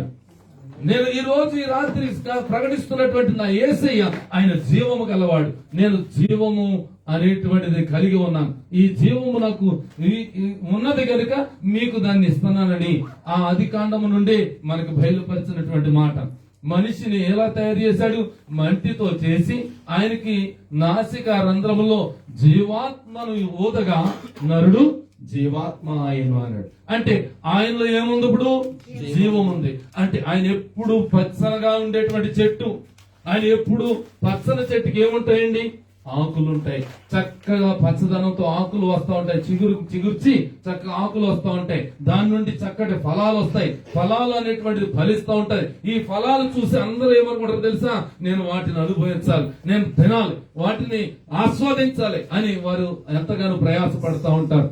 అయితే ఈ పచ్చని చెట్టు ఎవరంటే యేసుక్రీస్తు ప్రభువారు. ఆయనలోంచి ఫలాలు ఉన్నాయి. ఆ ఫలాలన్నిటి కొరకే మనం ఎంత రాత్రి అయినా ఎంత శ్రద్ధగా రేపు డ్యూటీలు ఉన్నా పొద్దున్నుంచి పనిచేసిన కష్టం అనేటువంటిది మరిచిపోయి ఆయనలో మనం ఉంటున్నాం. ఆయన పచ్చని చెట్టు. హల్లెలూయా. పచ్చని చెట్టు అయినటువంటి ఇంకో వ్యక్తి ఉంటాడు. 52వ కీర్తనలో 8వ వచనములో అంటాడు కదా, ఏమంటాడంటే, నేనైతే దేవుని మందిరములో పచ్చని ఒలీవ చెట్టు వలె ఉన్నాను, పచ్చని ఒలీవ మొక్క వలె ఉన్నాను అని ఆయన మాట్లాడుతున్నాడు. ఎవరైనా దావీదు గారు పచ్చని ఒలీవ చెట్టు వలె ఉన్నాడు. అంటే ఎందుకని ఉన్నాడు అంటే ఆయనలో జీవం ఉంది. ఆ జీవము దావీదు కలిగి ఉన్నాడు. దావీదు అంటే ప్రవక్త, దావీదు అంటే దైవజనుడు, దావీదు అంటే దేవుని మాటను విన్నటువంటి వాడు, దేవుని మాటను అనుసరించినటువంటి వాడు, దేవుని రాజ్యానికి పరిపాలన చేసినటువంటి వాడు, దేవుని ప్రజలందరినీ ఆయన చేతిలో పెడితే ఆయన చక్కగా పరిపాలన చేసినటువంటి వాడు దావీదు. ఎలా ఉన్నాడంట, పచ్చని ఒలీవ చెట్టు వలె ఉన్నానంటున్నాడు. అంటే ఆయనలో జీవం ఉంది. ఆ జీవాన్ని ఆయన పొందుకున్నాడు కనుక జీవాత్మగా మార్చబడ్డాడు. మరి నీలో నాలో ఆ జీవం పొందుకునేటువంటి అవకాశం ఉన్నప్పటికీ పొందుకోలేకపోతున్నటువంటి కారణం ఏంటి అంటే, మనలో చచ్చినటువంటి ఆ అనుభవాలు ఉన్నాయి. ఏంటా అనుభవం, ఏంటా చచ్చినటువంటి ఆ అనుభవాలు అంటే, ఉదయం లేచినది మొదలుకొని సాయంకాలం వరకు మీరు వాక్యాన్ని చదివాను అన్నటువంటి వారు చెప్పండి. ఎవరైనా ఒక అధ్యాయం కానీ 2 అధ్యాయాలు కానీ మేము చదివామండి, మేము ధ్యానం చేసామండి అన్నటువంటి వారు చెప్పండి. కష్టం అండి చాలా. అంటే మనలో ఏమి లేదు. ఈ వాక్యము మనం పాట పాడుతూ ఉంటాం, నీ వాక్యము జీవము గలదయ్యా అంటాం. అందులో జీవం ఉన్నదని మనం పాట పాడుతాం కదా, జీవాన్ని మనం ఆశ్రయించలేకపోతున్నాం. అందుకే ఆయన ఏం చేశాడంటే ఆ జీవాన్ని మనకి ఇవ్వడానికి సిద్ధపడ్డాడు కనుక మనం పొందుకునేటువంటి వారుగా ఉండాలి. హల్లెలూయా. బాబు తండ్రి అంటాడు, నువ్వు ఇది పట్టుకెళ్ళి ఏదైనా కొనుక్కోరా అంటే, వద్దు నాన్నగారు అన్నాడంటే అర్థం ఏంటి, ఇస్తున్న ఆశీర్వాదాన్ని కాదంటున్నాడు అని అర్థం. నువ్వు అది కొనుక్కోరా అంటే కొనుక్కోవాలంటే కుమారుడు ఏం చేయాలి, శుభ్రంగా కొనుక్కొని దాన్ని తింటము లేకపోతే ఏదో ఒకటి సంపాదించుకోవడం ఏదో ఒకటి చేయాలి. అంతేగాని దేవుడు ఏమంటున్నాడు, ఇప్పుడు తన జీవాన్ని ఇస్తానంటున్నాడు. అంటే మారు మనసు పొందుకోండి, ఆ జీవాన్ని మీరు పొందుకోండి. అంటే బాప్తిస్మం పొందారా దేవునికి దగ్గర ఉండని చెప్తున్నాడు. అప్పుడు ఆయన పచ్చని చెట్టుగా ఉన్నాడు కనుక మనం ఎలా ఉంటాం, పచ్చని ఒలీవ చెట్టుగా ఉంటాం. అలాగే ఎండిన మ్రాను అన్నాడు. ఎండిన మ్రానుకి ఏముండదు? జీవం ఉండదు. జీవము లేనటువంటి వారు అలా ఉంటే గనక మనలో ఆ నిర్జీవ క్రియలు అనేటువంటివి మనలో పేరుకుపోతా ఉంటాయి. ఏ క్రియలు మనం ఏ క్రియల ద్వారా మనం దేవునికి దగ్గర అవ్వగలుగుతాం? ఉదయం నుండి చేసి సాయంకాలం వరకు చేసినటువంటి క్రియల ద్వారా దేవునికి దగ్గర అవుతామండి. ఇంత మంచి పని చేశానండి, అబ్బబ్బా నేను ఎంత గొప్ప పని చేశానండి దేవుళ్ళు అని చెబుతామా? చెప్పలేము. కారణం ఏంటంటే మనం నిర్జీవ క్రియలతో ఉండిపోయాం. అంటే జీవము లేనటువంటి క్రియలు, చచ్చిన జీవితం, చచ్చిపోయిన మనము ఆయన మరణము ద్వారా బ్రతికించబడ్డాం. హల్లెలూయా, హల్లెలూయా. అందుకే ఈ సిలువ ధ్యానాల కూడికలు పెట్టుకుని ఒకరిని ఒకరు ఆదరించుకుంటూ బలపరుచుకుంటూ దేవుని యొక్క జీవాన్ని పొందుకుంటూ ఉన్నాం. హల్లెలూయా. కనుక ప్రియమైనటువంటి వారు, ఈ 7 మాటల్లో ఉన్నటువంటి అర్థము ఏమీ కాదు. జాగ్రత్తగా ఆలోచన చేస్తే నువ్వు చక్కగా మారు మనసు పొందుకుని గౌరవం ఇవ్వాల్సిన వారికి గౌరవం, చక్కగా ఆదరించవలసిన వారిని ఆదరించడం, మంచి చేయవలసిన వారిని మంచి చేయటం, చేర్చుకోవలసిన వారిని చేర్చుకోవటం, అప్పగించుకోవాల్సినవి మనం అప్పగించుకోవడం.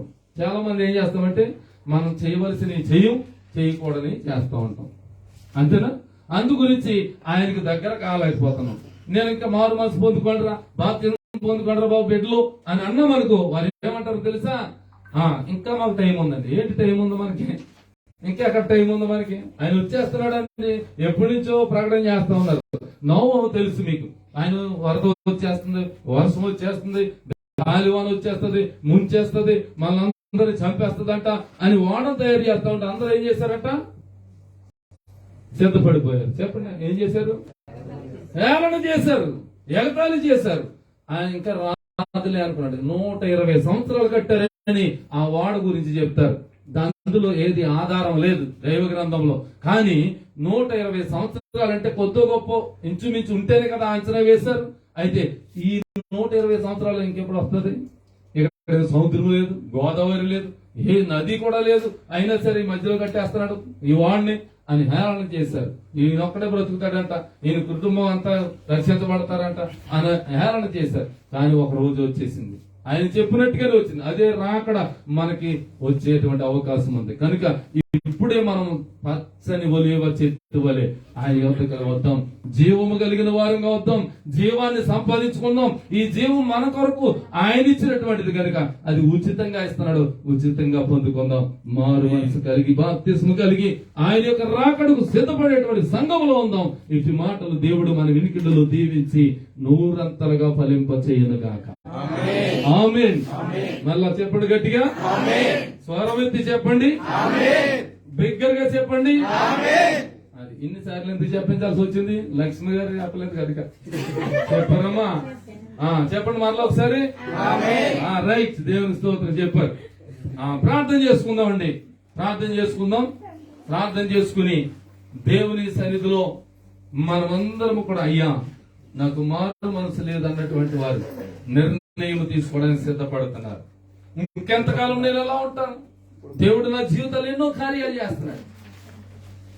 అపోస్తలుడు పౌలు ఏమంటాడు తెలుసా? నేను బ్రతికున్నాను లేకపోయినాను. హబక్కుకు ఏమంటాడు తెలుసా? నా మందలో గొర్రెలున్నాను లేకపోయినాను, ద్రాక్ష చెట్లు ఫలించినను ఫలించకపోయినాను, యెహోవా యందు ఆనందిస్తానని అంటున్నాడు. కనుక ఒకవేళ మనకి ఏదైనా ఆటంకాలు ఉన్నాయేమో, అభ్యంతరాలు ఉన్నాయేమో, వాటన్నిటిని పక్కకు తొలగించుకోవడానికి ఒకటే మార్గం అంటే ఈ సంవత్సరం మనం బ్రతుకున్నాం. మరలా కరోనా అనేటువంటి పెరుగుతుందని ఇండియాలో ఎన్నో వార్తలు వింటా ఉన్నాం. చాలా మంది గతించిపోయారండి. మారు మనసు లేకపోతే, బాప్తిస్మ అనుభవం లేకపోతే మనం జీవించేటువంటి అవకాశం లేదండి. మనం జీవించడానికి ఆయన ప్రత్యమానుగా ఉన్నాడు కనుక ఆ జీవం ఆయనలో ఉంది. ఒకవేళ ఆయనను మనం అనుసరిస్తే ఎలా ఉంటామో తెలుసా? సదాకాలం ఆయన ఒక మందిరంలో ఉంటాం, ఆయన సన్నిధిలో ఉంటాం, ఆయన పరలోకంలో మనం ఉంటాం. అప్పుడు మనం పచ్చని ఒలీవ చెట్టు వలె మనం ఉండిపోతాం. హల్లెలూయా, హల్లెలూయా. పరిశుద్ధుడైన పరమ తండ్రి, మహోన్నతుడా మీకు స్తోత్రాలు. ఎంతవరకు జరిగినటువంటి ఆరాధన మీ నామానికి మహిమ కలిగిందని మేము విశ్వసిస్తున్నాం ప్రభు. ఇదేదో గొప్ప చేసాం, పెద్దగా మేము దేవుణ్ణి ఆరాధించేసాం అన్నటువంటి గర్వము మాలో లేకుండా ఇది కేవలం తక్కువ సమయం గడిపాము నాయన. ఇది కేవలం కొంచెం సమయమే గడిపాము తండ్రి. ఇంకా గడపవలసిన క్షణాలు ఎన్నో ఉన్నాయి. దయచేసి ప్రభువా వచ్చినటువంటి బిడ్డలను మీరు ఆదరించారు, కనికరించారు, నూతనంగా వారి యొక్క మాటలు వినిపించారు నాయన. నీవు సిలువలో పలికి నైనా మా కొరకై వేచి ఉంచినటువంటి ఆ మాటలను వారు నాయన ధ్యానించి మాకు బయలుపరిచారు. ఒక్కొక్కరు వాక్యంలో ఉన్నటువంటి సత్యాలను మేము గమనించి మీరు చెప్పినటువంటి మాటగా అంగీకరించి మీకు మేము సదాకాలము పరిశుద్ధులుగా ఉండటకు కృప దయచేయండి. ప్రతి ఒక్కరిని దీవించండి. నూతనంగా వచ్చిన వారు ఉన్నారు, వారందరినీ నూరంతలుగా ఫలింపచేయండి. దయచేసి ప్రభు మరి ఒక్కసారి నీ వాక్యాన్ని వివరించినటువంటి బిడ్డలను జ్ఞాపకం చేసుకుంటున్నాం. కరుణ గారిని బట్టి మీకు వందనాలు, ఆశీర్వాదం గారిని బట్టి స్తోత్రాలు, అలాగే గణేష్ గారిని బట్టి స్తోత్రములనైనా, బాబు మెహతా గారిని బట్టి స్తోత్రాలు, రత్నాకర్ గారిని బట్టి మీకు స్తోత్రాలు, దుర్గారావు గారిని బట్టి స్తోత్రాలు, సామ్యుల్ గారిని బట్టి స్తోత్రాలునైనా. అందరి జీవితాల్లో మీరు మేల్కొల్పు కలిగించండి. బలమైన ఆయుధాలుగా మీరు మలచండి నాయన. రాబోయే దినాల్లో సువార్త సేవలో కొన్ని ఆత్మలు సంపాదించే యోధులుగా మీరు మలచమని ప్రార్థిస్తున్నాను.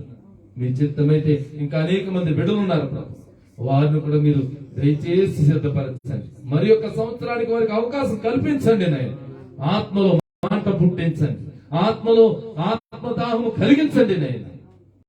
ఈ కార్యాలన్నీ జరిగించమని. ఎంతో దూరం నుంచి వచ్చారు, ప్రయాసపడ్డారు, వారి యొక్క సొంత ధనాన్ని హెచ్చించారు, వారికి రావలసిన రెట్టింపు దీవులు వారికి అనుగ్రహించండి. ఈ యొక్క శుభ శుక్రవారపు దినాన మీరు మాకు ఇచ్చినటువంటి మాటలన్నిటిని మా హృదయంలో భద్రపరచుకుంటాం. సాతాను అనేటువంటి వాడు దొంగగా వచ్చి ఎత్తుకుపోకుండా మీ పరిశుద్ధాత్మ కంచెను వేసి కాపాడమని ప్రార్థిస్తున్నాను. ఇందులో బలహీనతలు ఉన్న వారిని ముట్టండి, స్వస్థత పరచండి నైనా. అనేక మంది ఉద్యోగాల కొరకు ఎదురు చూస్తున్న బిడ్డలందరినీ బలపరిచి ఉద్యోగాలకు మార్గాలు తెరవండి. వేదాల పట్ల మీ కార్యములు జరిగించండి. జీతాలు అందరం వారికి జీతాలు అందుటకు సహాయం చేయండి తండ్రి. బిడ్డలందరూ మీకు కృపాస్తాలుగా అప్పగిస్తున్నారు. మరి ఇండియాలో ఉన్నటువంటి వీరి కుటుంబాలను కూడా దీవించండి, వారి బిడ్డలను దీవించండి. ఎగ్జామ్స్ రాస్తున్నటువంటి 10th క్లాస్ ప్రభు ఆ బిడ్డలను మీరు జ్ఞాపకం చేసుకోనండి, దీవెనకరంగా మార్చండి. యేసుక్రీస్తు నామములో ప్రార్థించి స్తుతించి అడిగి పొంది ఉన్నాం మా పరమ తండ్రి, ఆమేన్.